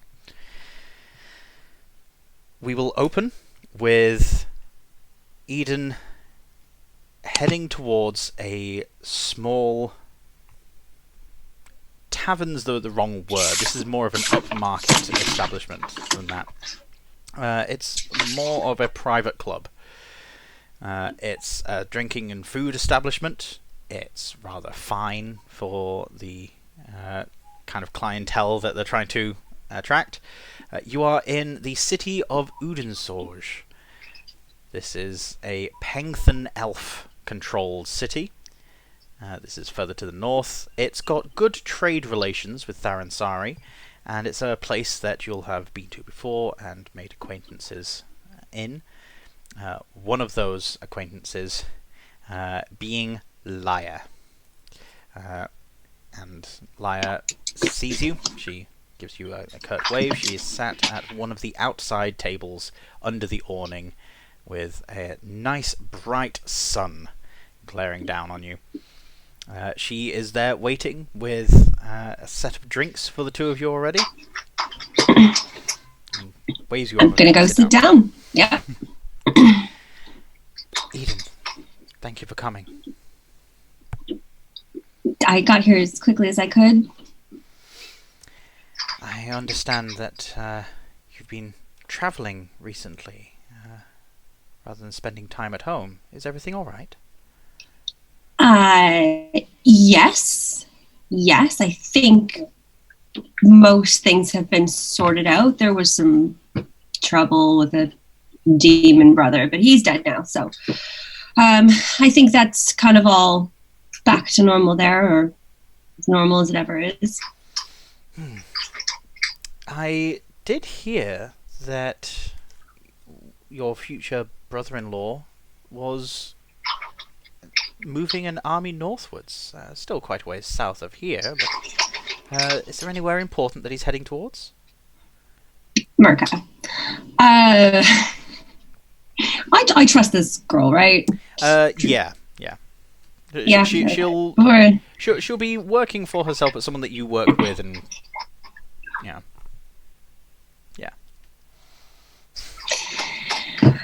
So here's the thing with Merca. That's not Merca. It's, we think, a dragon.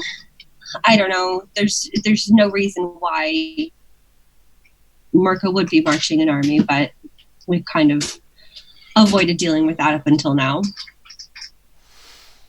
Dragon, you say? It's our best guess. Without having met with him up close, we're kind of missing? I thought this would be best to speak to you about in person. I didn't trust a messenger with it. She reaches into her bag, and as she's about to hand you a document, a waiter steps out and asks if there's anything that you'd like to eat. Yeah, is there a special today? Yes, the special is the grilled cheese. Cheese. 2. Extra toasty. Right away. He turns, go and get you your food. Lyra glares at him for a moment, and then spreads out this document in front of you. There is draconic writing on it. Ooh, no, hold on. Did I take it? Did I take it? Did I take it? I think I did. Oh man, just said this was supposed to take less time looking up things in our book, and here I am doing it straight away. I took Eyes of the Runekeeper. I'm pretty sure that lets me read anything that's written. I think you are correct. It's one of my invocations. For the time being, we'll assume that that's correct, and if not, there'll be a reason why you've managed to read it now. But yes, you can see the draconic, the lettering shifting to become more elven in shape for you, something you're more familiar with, something that your invocation grants you. And you see that it is a missive between 2 people. One of them has a name. They both have names. I should hope so. I am just pulling the names up. But the bulk of the message is talking about movements between places in the south, trying to move some precious cargo from one area to another. The names it's trying to be as vague as possible, but the names given are Glaurung and Glaujon. So the letter seems to be written by a Glaujong, and Glaurung is the person that they're writing to.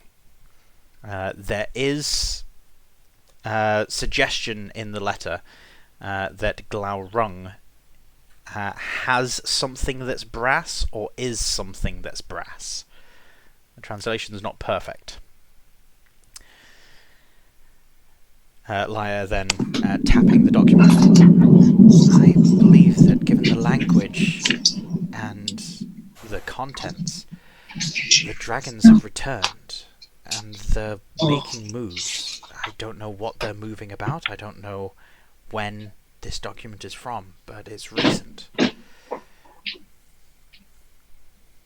Now, we assume that they were moving towards this crystal. That doesn't make sense with what this is saying. If Merca is secretly a dragon, he could be one of these two, or he could be a third party. We know that the dragons, having been driven from this area, have been reluctant to return. But if they are returning, no one's seen a large creature flying around.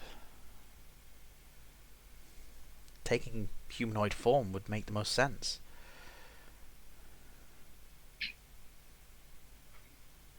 So, I mean, short of actually meeting with him, which I think is a terrible idea, is there any other way we can prove that he is or isn't? I mean, he's definitely not Merca, but to prove that he's definitely something else. There is a way. This city has an underside. I can get you access for old time's sake. I know you like to move in more refined circles, but getting down and dirty on the streets is sometimes necessary in our professions. If I get you access, there is a thing called the Eye of the Dragon. It's a stone that shows you the truth of any being that you see through it. It also has the added side effect of letting you see the best way to pick locks and through any magical illusions. It's a coveted item, to be sure, but one that I think you could make a great deal of use from. Sounds handy. It is, however, being a coveted item, owned as an item, so it would need to be taken. I can get you in. I wouldn't be able to get it for you.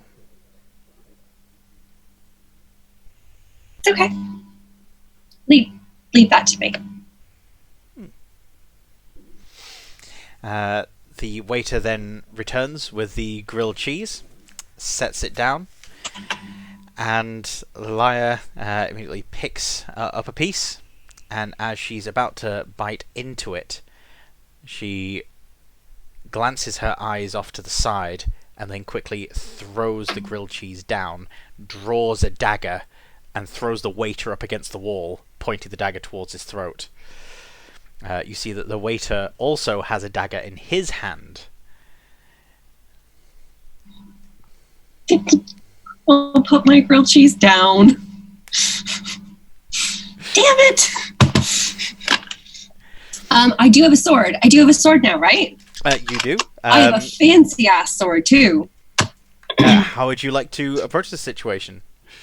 I mean, it just only because I don't know. Maybe a sword seems more threatening, right? And plus, everyone else is pulling out their swords, so let's just go. It's like a theme, right? So let's go with the theme. All the pointy things.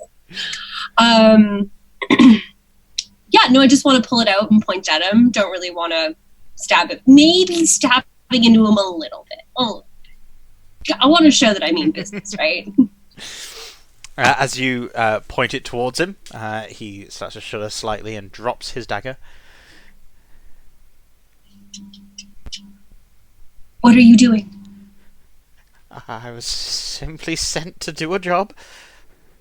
What job? Talk faster. I was sent to come and kill you. You're Eden. You're with the Edels. Sent by who? I was sent. I'm gonna poke harder. Over the next couple of minutes, he whimperingly reveals to you that he was sent by Joran. Joran is one of the leading nobles here, and the reason is of an insult that he received from you a short while ago. Oh, here we go. This is like, I gotta say, like, if anything's an insult, sending someone this pathetic to come and kill, like, that's its own insult. I'm insulted now. He's insulted. I'm insulted. What? This guy's pretty pathetic, isn't he? Yes. He is given up immediately. Can I, like, pat him down? Does he have anything else on him? Correspondence, money, jewels? I don't know. You pat him down, and he's got an iron key. He's got a silver bracelet around his wrist, and he does have a letter from Joran stating that if Eden ever enters the city again, that you and the boys are to take care of him. It is obvious that Joran is using low-level thugs to just sort of like act as a bit of added security. I'm so insulted. So insulted. Right. I'll pull my sword back kind of out of him. And then I'll tap Laia to like let go of him. And then I want to just slap him across the face. And be like, go. Go. He runs off down the street. Lyra gives you a big grin. Still got it. That's embarrassing. I know. I thought I was more frightening than that. Have you been told about all the things that your doppelganger did? No. I'd say he died quickly, but that's not exactly true either. But he did die before I got a chance to ask him. Lyra takes your arm and walks you down the street, regaling you with the story of the 3 nights. These 3 nights are when Lurgas was wearing your face. He initially committed quite the social faux pas by ruining a dinner party, insulting each and every one of the guests there. Immediately afterwards, started throwing weight around by redirecting trade caravans, which Joran claims severely impacted the economy for the coming month. And then on the 3rd night, seduced Joran's father and mother, and spread rumours. That one I might do. Yeah. That one I might actually do. Okay. and then allowed the rumour of this tryst to spread very quickly. So Joran is now struggling to show his face in court these days. Okay. So, but this stuff hasn't, especially that bit hasn't got back to Theron Sari yet, has it? No. Everything's because of the embarrassment that's been caused and the fact that it was then later sort of revealed that it wasn't you. There is great embarrassment, and they're not wanting it to get out. Okay.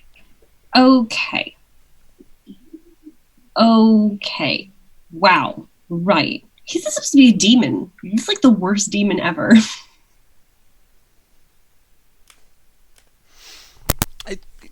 He was not very well versed in how to ruin someone. He wasn't, was he? I was like, oh, for sure, he was like lighting things on fire. Like, no, he ruined a dinner party.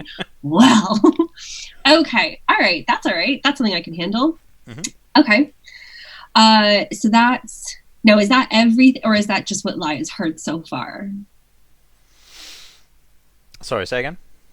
Is that everything, or is that just what Lyra's heard so far? Like, that's should just I what go? Lyra's heard. Okay. She has it on good authority that that's pretty much all that was done. During that time, there were some other events, but she feels that they are entirely unrelated. And was it kind of decently received that, like, this wasn't actually Eden, or? Joran hasn't accepted that it's not Eden, although the family at large accept that it wasn't you. Okay. It turns out that Joran's mother and father were disappointed that it wasn't really you. That's a strange thing to be disappointed by. Do I know them? You'll have met them in passing. You'll have seen them at parties and things. The royalty, so yeah, they'll know you by reputation more than getting to know you. Got it. Okay. I guess I should probably go see Jor. I mean, I could go, or do I go into the Undercity first? Joran.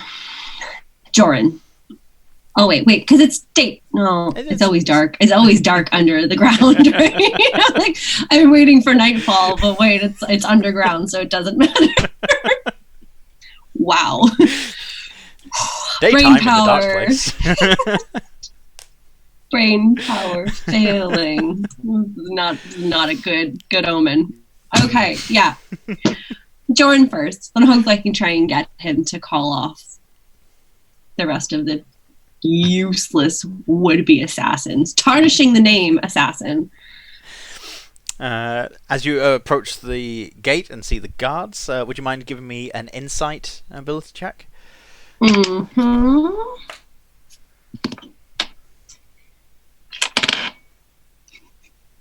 Three. Total. The guards seem a little tense, but they allow you to pass without a word. They seem to recognize you from your garb and your face. As you get through the first gatehouse leading to the palace, you then see this massive garden set on 3 tiers. There are steps going up and down. The city is separated into set squares in a lot of places. Lots of stepped pyramid designs to courtyards and areas. And this is no different. There's lots of tiers going on, waterfalls and plants and all kinds of exotic birds flying around. Is Theransari nicer? Not that it's a competition, but just... Theransari has a lot of rounded edges, and its flowers are a bit more colourful and aromatic. It's greener here and like squared off, harsh corners and things. Beautiful in their own different ways. Wow. But Theransari has definitely got a more kind of like Apple feel to this place's Android, clunky, Nokia sort of thing. Got it. Yeah, you see... I thought so, but I just wanted Joran is standing up on a balcony. He's standing with this massive flowing ivy plant going down. He's there entertaining a few guests while they're holding small metal goblets of something. There are a few parties of people sort of standing around. There's a few minstrels in one of the lower courtyards playing some soft music in the area. Everyone just seems to be standing around having a genteel time. Can I want to get his attention. I was just like, can I whistle? Like a good whistle. I mean, like, I can't, but like, I'm sure Eden can. Yeah. Like a good whistle. And then when he looks, I want to like blow him a kiss and like wave and then hold up the note that I stole off of his assassin guy and like beckon him over.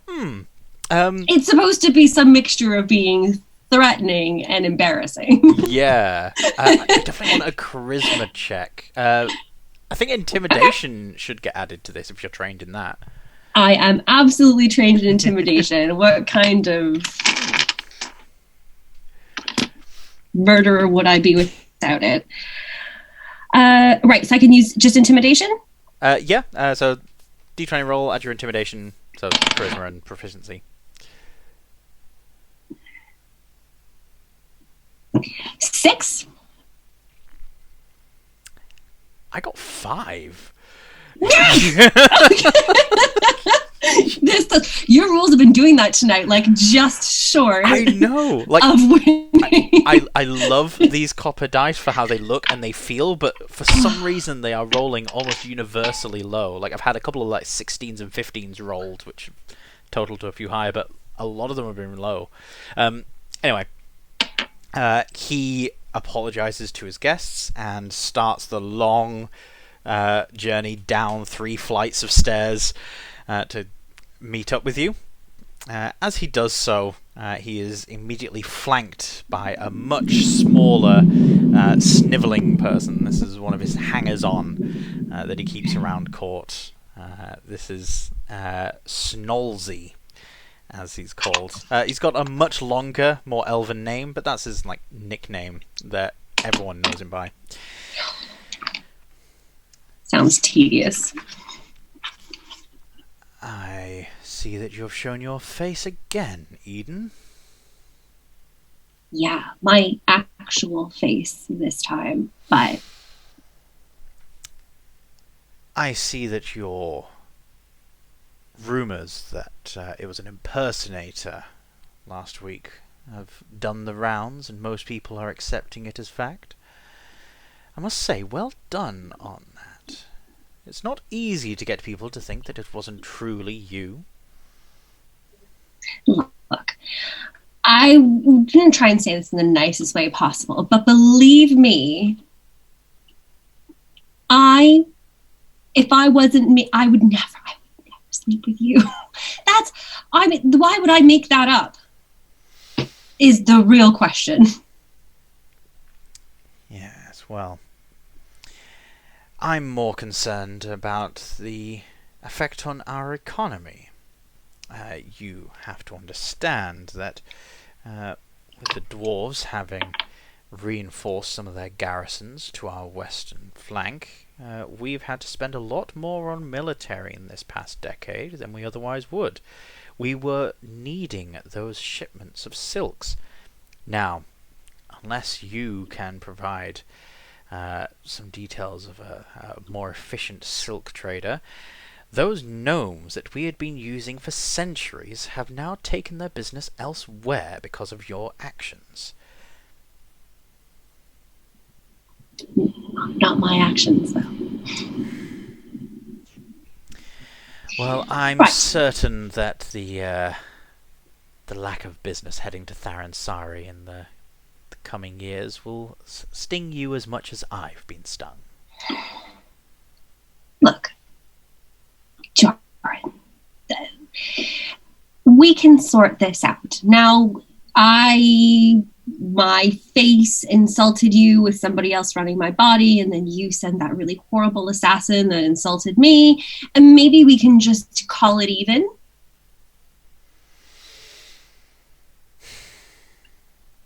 I would like you to make a persuasion check. Okay, if this one doesn't roll well. 14, I got. 7. Nah. Yeah. So, Smallsy sidles up to Joran, whispers into his ear, and then Joran gives a quick nod and pushes him away, almost as if he's disgusted by his presence, but tolerates it. I'm afraid I have other guests to attend to. By all means, enjoy the gardens, help yourself to some wine. It's only about 200 years old, but it's a good vintage. And I'll see you at the next part. Oh, wait! I forgot you've been disinvited. I'm afraid I won't see you at the next party.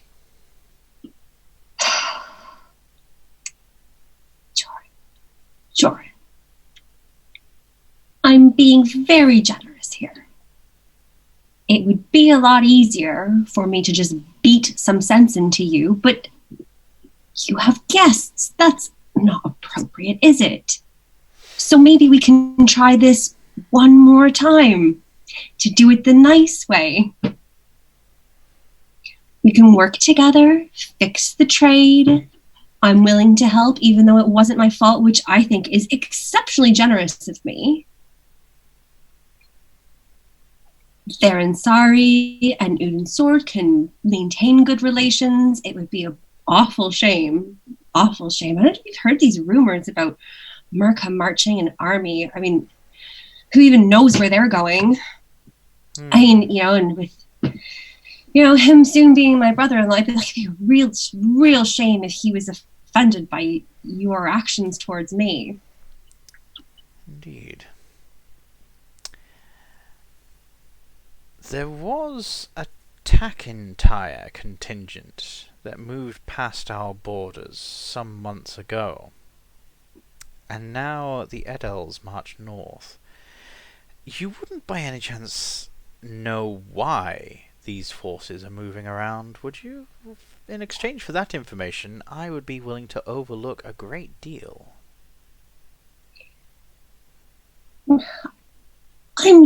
I'm just, they don't tell me these things.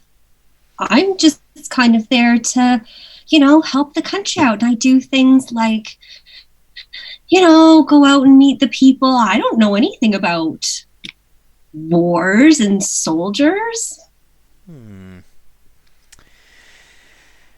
I would recommend against playing the fool, Eden. It fits you ill. Eden, make another persuasion check, this time with advantage. Persuasion better. Oh my god. I can't do this. Why did I not bring more D20s? Where's my box? I can't. This is not fair. No. This is why you need to start making weighted dice. 6. What was the total of the best one? 6. 6. Whatever, it was a shitty lie anyway. That's fair. It's like to be honest, it's fair. It was a really bad lie. He again gets another whisper from his friend Smallsy. It seems as though Smallsy, like, he's staring at you, but almost with like a glazed look, like he's not really looking. He's more listening. There's something off about him. But then when you finish talking, he whispers to Joran, "My apologies. I must go and attend to my other guests. If you do happen to come across that information, my office will be more than willing to accommodate you." He then snaps his fingers. A servant wanders over. "I would like you to make sure that Lady Eden here has all her needs tended to. Perhaps get her a mule and a wagon to take her supplies home in. Give her some cake for the way home." Turns around, walks off. Fuck. Okay, alright, okay, that did not go well. I assume I'm mostly talking to myself, but also to Enver. I am not crazy. Like, just standing in a garden talking to myself. Okay. But it's good though, because it means that there's something to repair later on as well. Yeah. Okay. That didn't. Damn dice. Okay, that didn't go to plan. Okay, I'll leave that for the minute. I'll set out. What does he want the information for anyway? Irrelevant. Okay, to the Undercity. All right. Maybe that Eye of the Dragon can give me some insight to that creepy little man. So, Lyra takes you through a few back streets, and simply by turning back on yourself a few times, it seems a similar effect is gained from those secret walls and doorways that you've got in Tharansari. Just by looping back on yourself, the harsh corners sort of hide little doors and nooks and things. And it takes you to essentially a hand-rung lift. Less elegant than the simple stairways in Tharansari, but as Lyra quickly runs the chain, you guys are taken down this small stone elevator to the lower levels. And here you see, vastly different from Untrathar, which was rather quiet and sparse, people keeping to themselves. This is like a bustling hive under here. You see all sorts. You see tabaxi, you see some half-orcs, you see tieflings. There are all sorts bustling about here, along with half-elves and elves from lesser families, all moving about. There are market stalls set up in people's front rooms. There are just open doors everywhere. Everyone seems to be getting on. It's all rather pleasant. Lots of spicy smells from lots of things being cooked. Lyra weaves you between all these crowds, people going back and forth, and brings you to this small gnome fellow. He's sat behind a desk, and he's got these very small spectacles, and he's peering at a small nugget of something in his fingers, and just slowly rolling it around. Lyra bangs her fist on the table, which he ignores, and then she gives a little Yes, Lyra? Oh, you brought a friend. Hello, I don't believe we've had the pleasure. Eden. Eden. That's a lovely name. Eden. I did hear tales of a short while ago a Lady Eden causing a stir up at the courts. That wouldn't perhaps be the same Eden, would it? Well, my face, but not me. Yes, people stealing your face is quite the thing these days. I do say that it's good to know who you're talking to, for sure. Now, what is it that I can do to help two such lovely ladies down here? We were looking for the whereabouts of the Eye of the Dragon. Yes. I am the person to speak to. It is not held by myself. It is currently under the holdings of a small group. They call themselves the Black Hand. They're thieves, ruffians, layabouts. Got no courtesy, that lot. Anyway, they stole the Eye of the Dragon from the guild a short while ago, and they've been holding on to it ever since. I've sent a few agents to try and recover it, thus far to no avail. I'm sorry to disappoint Lady Eden, but those are its current whereabouts. What if I could get it? Do you have any information about, more specifically about where it's being held, how many people are there, what their kind of sort of movements are? Resourceful one, aren't you? I try.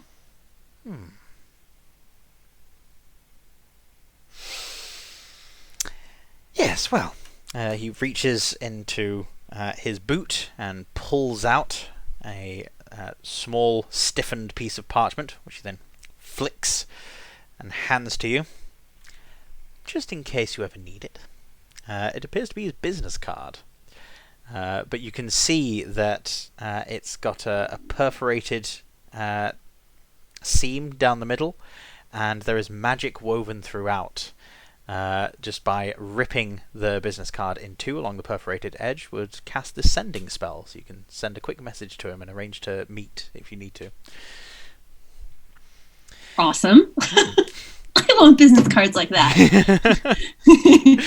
Eden makes a note. Oh, yes, Eden, princess. That's all it says. Yep. And then just an audience with the princess. Oh wow, you could sell that as well as like an experience, you know. Well, there has to be like a. Well, you don't want people popping up all the time, right? Yeah, that's true. Like sell them at a premium, you know. Like I don't know, a few platinum pieces. You get this like Eden answers a question sort of thing. Yeah. Anyway, getting distracted. But yes, the small gnome leans in close and whispers to you all the information that he has. The Black Hand is an old gang. They'd sort of fallen into disarray at the death of their leader a few years ago, and since then they've just basically fallen into like a street gang. They're thugs. They mostly hold up at this building, which he points you towards, and there's only about half a dozen of them. They've been using the Eye of the Dragon and a few other artifacts that they've stolen as leverage, trying to make themselves more important than they really are. But they are strong. And so while everyone in the city is more about the skullduggery and sneaking around, these people are more about just how they can levy their physical strength. And people just haven't been able to get past them. 6 big people. Do they have like a uniform? Is like they're building on lockdown? Is it guarded? Is it? Yes. So it's a small house. It's guarded by those 6 people. They are dragonborn and half orcs. Okay, dragonborn, half orcs. What do I know about a dragonborn and half orcs? What do I know? Nothing is the answer. Absolutely nothing. Great. Okay. Okay, but there's only 6 of them. Yes, there's only 6. Okay. Did I ask if they have like a? Do they dress? Do they have a Yeah. pendant or armbands or? Yep. They all get branded with a hot iron. That's a new thing since they lost their leadership. So on the left upper arm, they would burn the black hand symbol into themselves. Before then, it was a rather artisanal tattoo that they would have on the upper left breast. But without a leader, it's gone a bit more brutal. Desperate times. What? I mean, what are you getting? You brand yourself. What do you get to stand around a house all day and guard a little orb thingy? Like, what kind of job is that? Like, who signs up for that? All right. Have they tried being like nobility? Because that's like really the way to go. I get them a suggestion. Okay. All right. Can I see the house from where we are? Or Yes. is he kind of like, okay. Yeah. All right. Not too far away. Yeah, that's not too far away. You can see that there's like a gap in the crowd. Like people are avoiding that house as well. Okay. Perfect. Right. Is Lai coming with me or is she abandoning me here? She says it's up to you. She can tag along with you if you want that. Might need her. I'm cooking something up. Okay. Right. First thing, I want to casually and with the intention of not being noticed. So whatever that means, if I have like a hood, or I guess I have mask of many faces, like put on like a bland face. You know, one of those faces that people don't look twice at, right? Yeah. One of those faces. And then I want to start scoping out like the exterior of the house, like looking for possible entry points, doors, windows, cellars, anything that could be a weakness. Okay. With advantage, because you'll be spending some time like scoping this place out, and you've got the time to do so as well. Give me either a perception or investigation check. They're the same. Okay. I'm using my dice this time. I haven't inked them, but that's fine. I'm very close to them. I can read. Okay. 14. Better.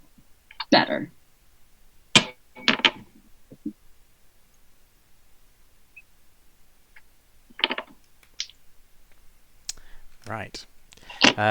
I've just gone and checked on Twitch just as while that was going on, and I can still see the ad roll going on. Which is not... I'm on Twitch and I can. Yeah. Are we? Yeah. Are we on? Yeah. I'm gonna refresh the page then, because that. Yeah, it's up for me. That just really worried me for a moment there. Like, we are not doing this again. Like, please be working. But okay, so you've got a 14. Yes. Was that? Okay. So, with that 14, you see... What do you see? You see that there are 3 floors to this building. Okay. With 6 people guarding it. That's going to be maximum 2 per floor. It's a relatively small building, though. You reckon there's maybe 3 small rooms per floor, if that. That there is only a single person that goes in and out the door. It's the same young woman. She seems to be carrying like food and things to them. None of the big guys move out, but they do approach the windows from time to time. These guys are big and beefy. So it's like a young woman has come out of the house. Yeah, and she's, over the course of a couple of hours, she'll make a couple of trips. Okay. That's handy. There are 2 ground doors, one at the front and one at the back. The windows don't have any like glass or paneling in at all, so it's relatively easy to see in. And yeah, like depending on the floor, it looks like you've either got 2 or 3 small cramped rooms. This is like a small building sandwiched between other more vibrant and lively places. Is there a back entrance, or is it just the front one? There's a back entrance, yep. Back entrance as well? Mm-hmm. Doesn't look like anybody's standing by it or watching it from the outside anyway? No one seems to be watching it from the outside, from what you can see. Okay.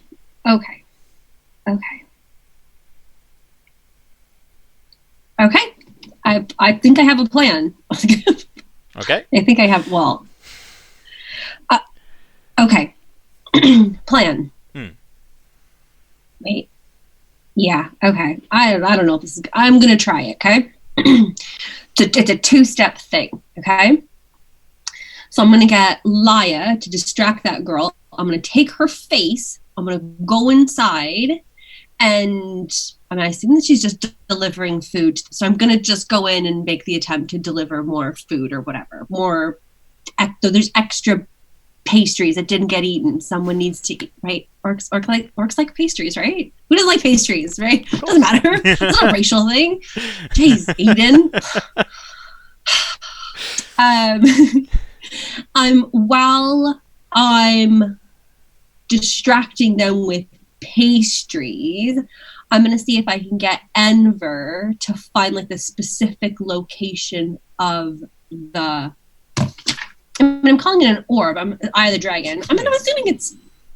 Yeah, it's roughly like this. It's like, yeah, but bigger. So it's probably about the size of your fist. It's like yeah. Right. Okay. So... And if worst comes to worst, I'm going to have Ember go... Just in case things go tits up, we're going to the front room. I'm going to have Ember start a fire...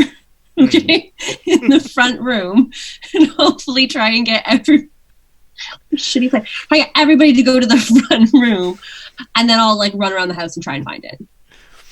Okay. I know, neither solid plans, but look. Eden had a couple hours, Laura had, 3 minutes, and this is the best she came up with. Laya will easily be able to distract this girl and strike up a conversation with a few subtle hand signals to confirm a few details. She lets you know that this girl is not a part of the gang, that she is just hired by them to run food supplies, but she also provides information. So she's just a runner for the gang, basically. Right. And you did say this Eye of the Dragon thing has the very specific capability of showing if somebody is not themselves, right? Yes. So let's keep our fingers crossed that no one's using it.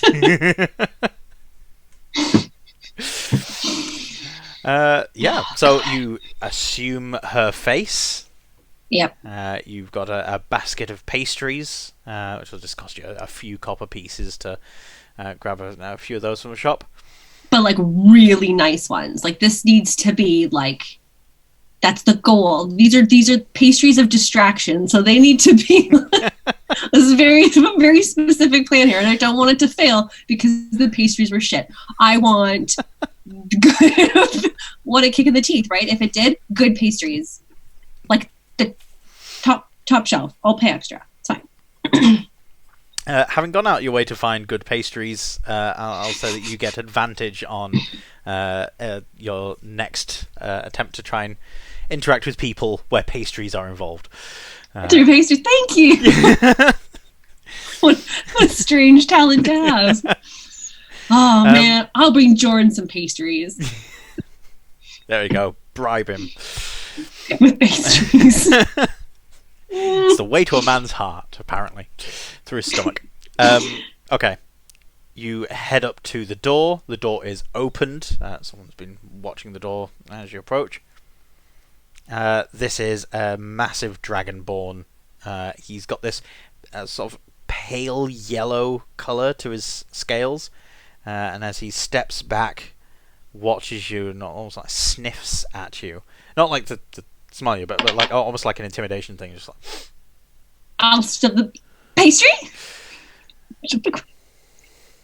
He then points towards the room to your right, which you see the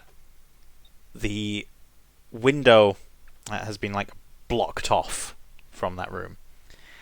This room, you see a pile in the middle of the floor, and there is a half-orc sort of lounging against a broken bookshelf, and he's like holding his axe underneath his finger and just like spinning it underneath, like he's sat there bored.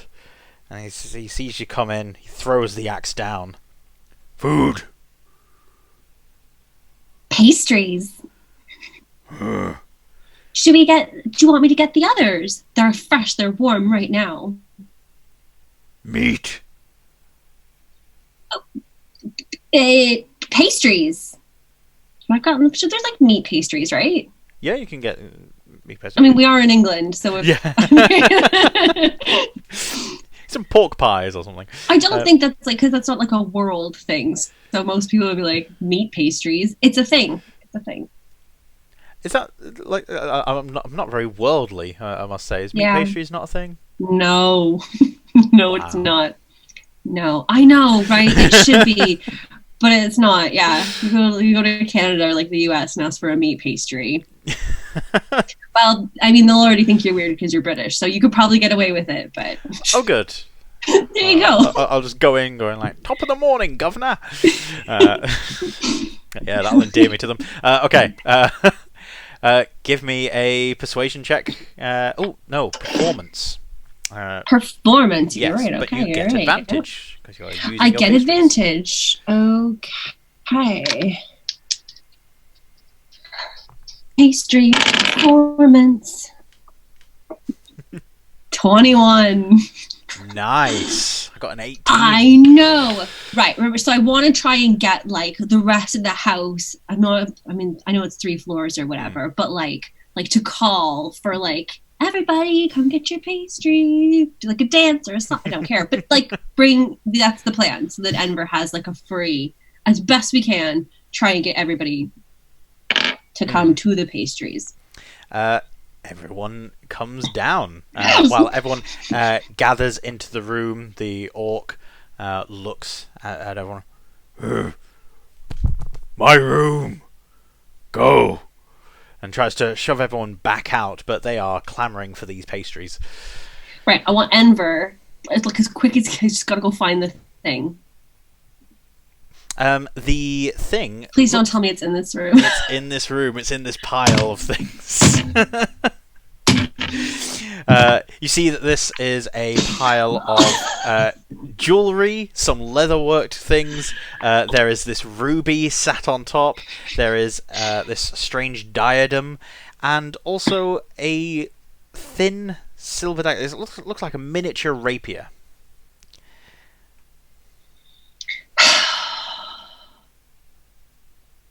Has anyone before been this bad at D&D?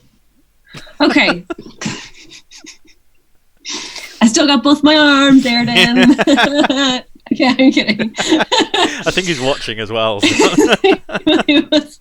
Sorry, Daniel.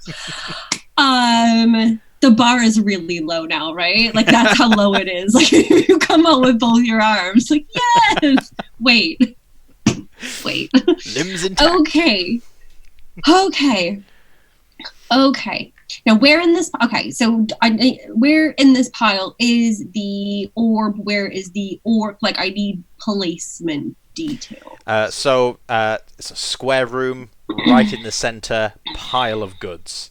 The orc is on the far side of this pile. Everyone else is gathered around you on the other side, near this door. The rest of the room is sparsely furnished. There's a few stools and a table. Okay, where in the pile do I see the orb? It is on top. It's It is easily grabbed, but there are people.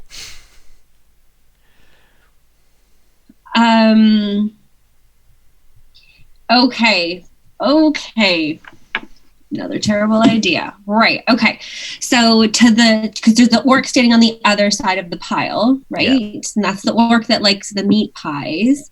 From what is left, I'm gonna take like the nicest looking meat pie, and I'm gonna try and like pretend like I'm handing it over to him. Bake trip. and try and while I'm like trying to like hold the pie up, right, to him, just like trying to keep eyes on the pie, right? Eyes on this. It's all about misdirection, right? I sound like a magician. Well, look over here. Is this your card? Right. So I'm gonna try and keep his eyes on the pie while he's not looking at like my other hand, which I'm gonna try and like put out to like steady myself, and then hopefully try and grab the like. Do I have what's that? That's sleight of hand, which I'm also not great at. But you know what? With advantage, because one, you've got Enver to try and like help, like actually trip you to like make it a bit more seeming real, but also some good description of what you're doing there. So give yourself advantage. Make a sleight of hand check. Let's see if anyone notices. Could have done with better. Got a 9. Okay, with advantage. I only have a 1 for sleight of hand. So okay, don't panic. 11. There we go. Good enough. Good enough. A very low bar again. As you stumble forward, you manage to palm the eye, and you can take one other item without it being noticed immediately. Like you said, like if you said dieted, like my first reaction is like get the crown, but that's ridiculous. Like, why would I need to do that? So you've got a crown, you've got a small knifey thing, and you've got assorted jewellery that'll just be worth a fair amount. So you can sell some things. Yeah. And nothing like stands out as being like magical or more special than anything else. The dagger and the crown. Yeah. Stand out. Yeah. Dagger. All right. Quickly palming those and shoving them into a fold in your clothes. And then I'm gonna quickly try and like go. I'm so sorry.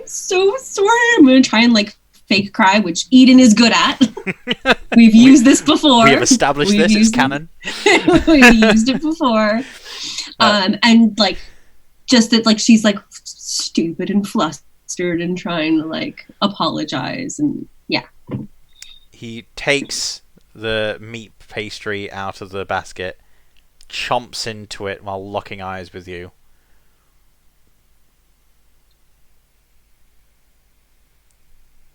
What did Ralphon say?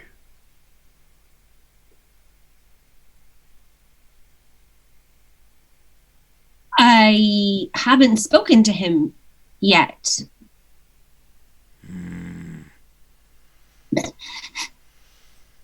Would you like me to go speak to him now?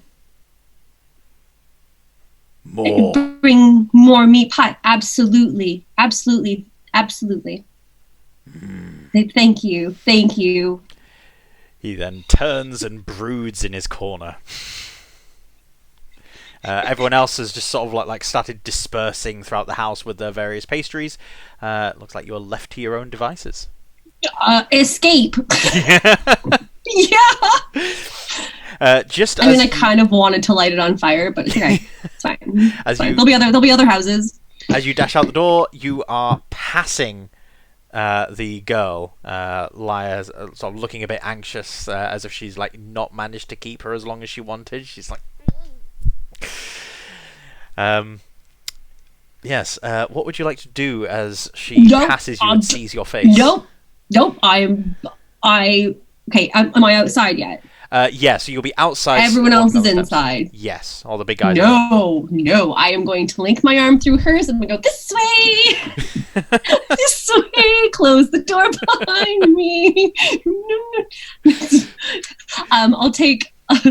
I'll take her face off really quick. So, like, hopefully she thinks it's just some random person. It's been really hot today. Like, he must be hallucinating. That's weird. And I'll say, no, these are not the pies. The meat pastries. You have to go back and get the meat ones and bring the meat ones back, please. Oh, Angaran usually likes the fruit ones. It's meat today. I just brought some meat ones in. I think they're trialing me, no offense, but I mean, I think they're trialing maybe a couple different delivery services now. So, I mean, I'm not trying to step on your toes or take your job or anything. I mean, definitely not. But I mean, like from one delivery girl to another, go get the meat pies. They're trying other girls. I think I'm the only other one so far, but I'm telling you, if you bring them the meat pies, they love them. They ate all of them. No. I have been working this gig for months. If they want to try other girls, they can have other girls. I'm going to go and work for Alphon. And she thrusts the basket at you and stomps off. Stomps off or storms off. Pick one. She stomps off. Stomp. Yep. Okay, I can picture it. Okay, I'm going to put the basket down. I'm going to get Laya going. They can sort out their pastry. I don't care about their pastry delivery now. Back up to the top. All right. Wait, and now I need that, though. I'll bring, I guess, I mean, I don't... No, I mean, I can't give it to the gnome now, right? What, the Eye of the Dragon? Yes, because I need it, right, for Merca. That's the whole point of what I'm doing here. Yeah, yep. No, okay. No, shit, grab the pastries. Oh. He was like, God damn. You walk back, grab the basket of pastries, and back up. Laya takes you back to the lift. But I lick everyone. Joran. It is getting on for early evening. You see that the birds that were roosting in the central palace garden are now taking flight and putting on essentially a show in the middle of town, flying this way and that, kind of like flocks of starlings. But yes, you now have pastries, a strange silver dagger, the Eye of the Dragon, and Laya still hanging off your arm. Perfect. Okay. I like this, like having a new partner in crime. The other ones are so stiff, right? Okay. Right, okay. Back to Joran with my... I'm sorry you and your wife slept with someone that looked like they had my face, but it wasn't me, pastries.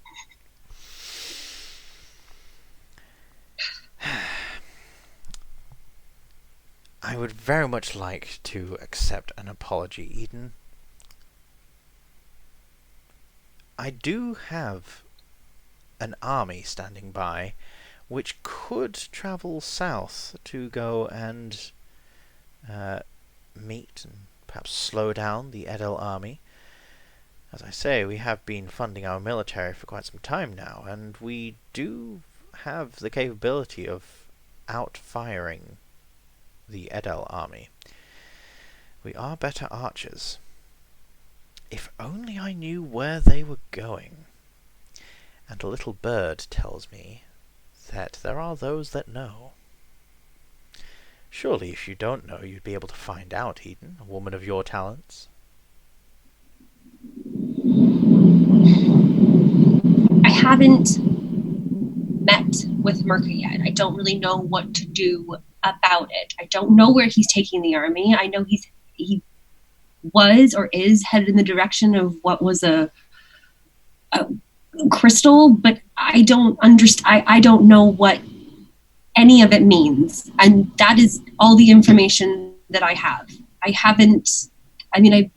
barely knew the guy before he was, and I still don't know him now. So. Yes. Is that little creepy guy still around? Smallsy? Smallsy is around, but not immediately next to I want to keep an eye on him because I want to use my... Okay. Joran will let you know that he's happy to partake of the free pastries, and that perhaps all this unpleasantness is worth letting go. These sorts of things tend to blow over after a few hundred years, but between friends such as the two of you, why not let bygones be bygones? I imagine him saying this. He's like, I licked every one of those pastries. Yeah. He is savoring these pastries as well. Like he's like making sure every crumb, every flake of this pastry is going into his mouth. So I feel like it probably never mind. They have because they haven't, but with they've anyway. Not the point. Not the point. Yeah. And so that's how petty is that? Man, Eden. I think that's awesomely petty. I know, right? As he was saying this, you were using the eye. Yeah. So she's like, yeah, we'll let it go and be friends. He then moves to mingle with other people. Lanterns are lit in the courtyard. There's this beautiful array of dark grey stone with these... Oh, and I want to be re-invited to that party.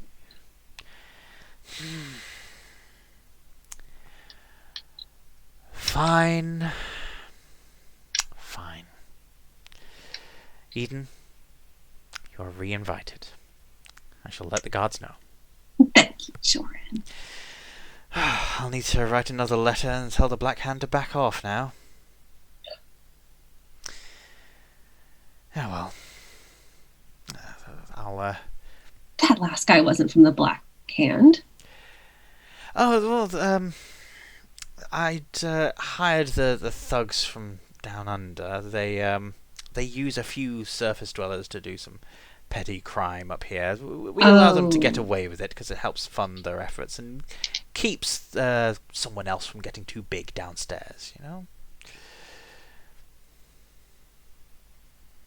Yes, yeah. They don't tend to get the best people up here, unfortunately. Yeah. But yeah, I probably should definitely tell them to back off, probably. Even, maybe. He then leans into Lyra, clasps her hand, and says, "Again, I'm sorry for your loss," and then moves on. Looking through the eye of the dragon, you look at Smallsy, and you see refracted through the different facets of this gemstone lots of eyes. You can see that he's using magic to see things beyond what's normally seen. It appears that he's under an enchantment that's similar to a zone of truth, but it essentially allows him to discern truth and lies. So it's an enchantment that's placed on him. Looking through this gem, looking around, you can see a few other things as well. A few of the birds flying around are magical, and the blade that you have in your possession looks to be very, very old. There's a strange magic pulsating off of it.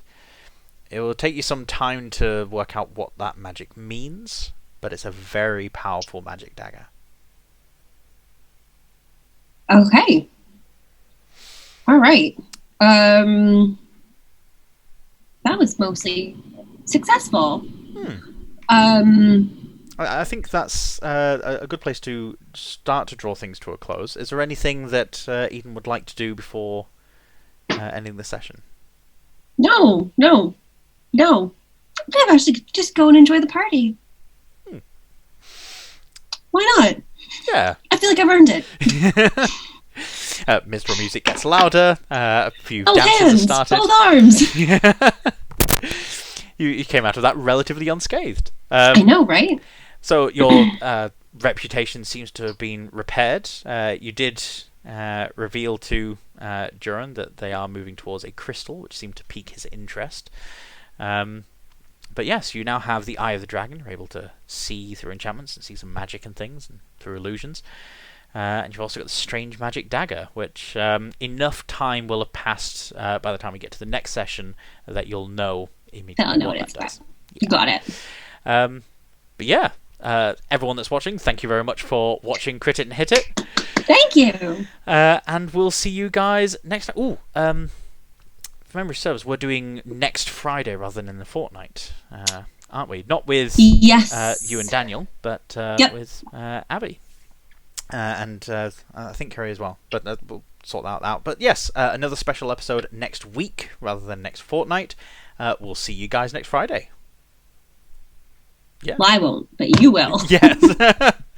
I'll see you the week after that. Yeah.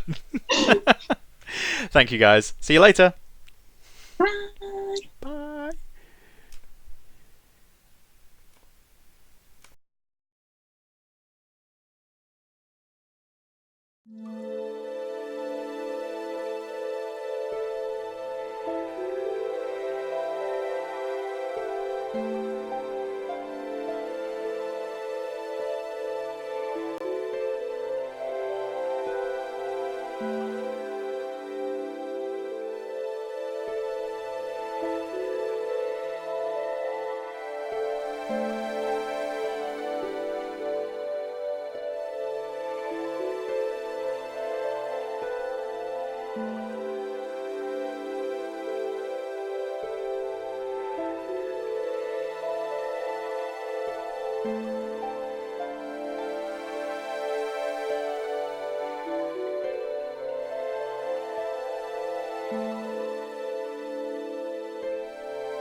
you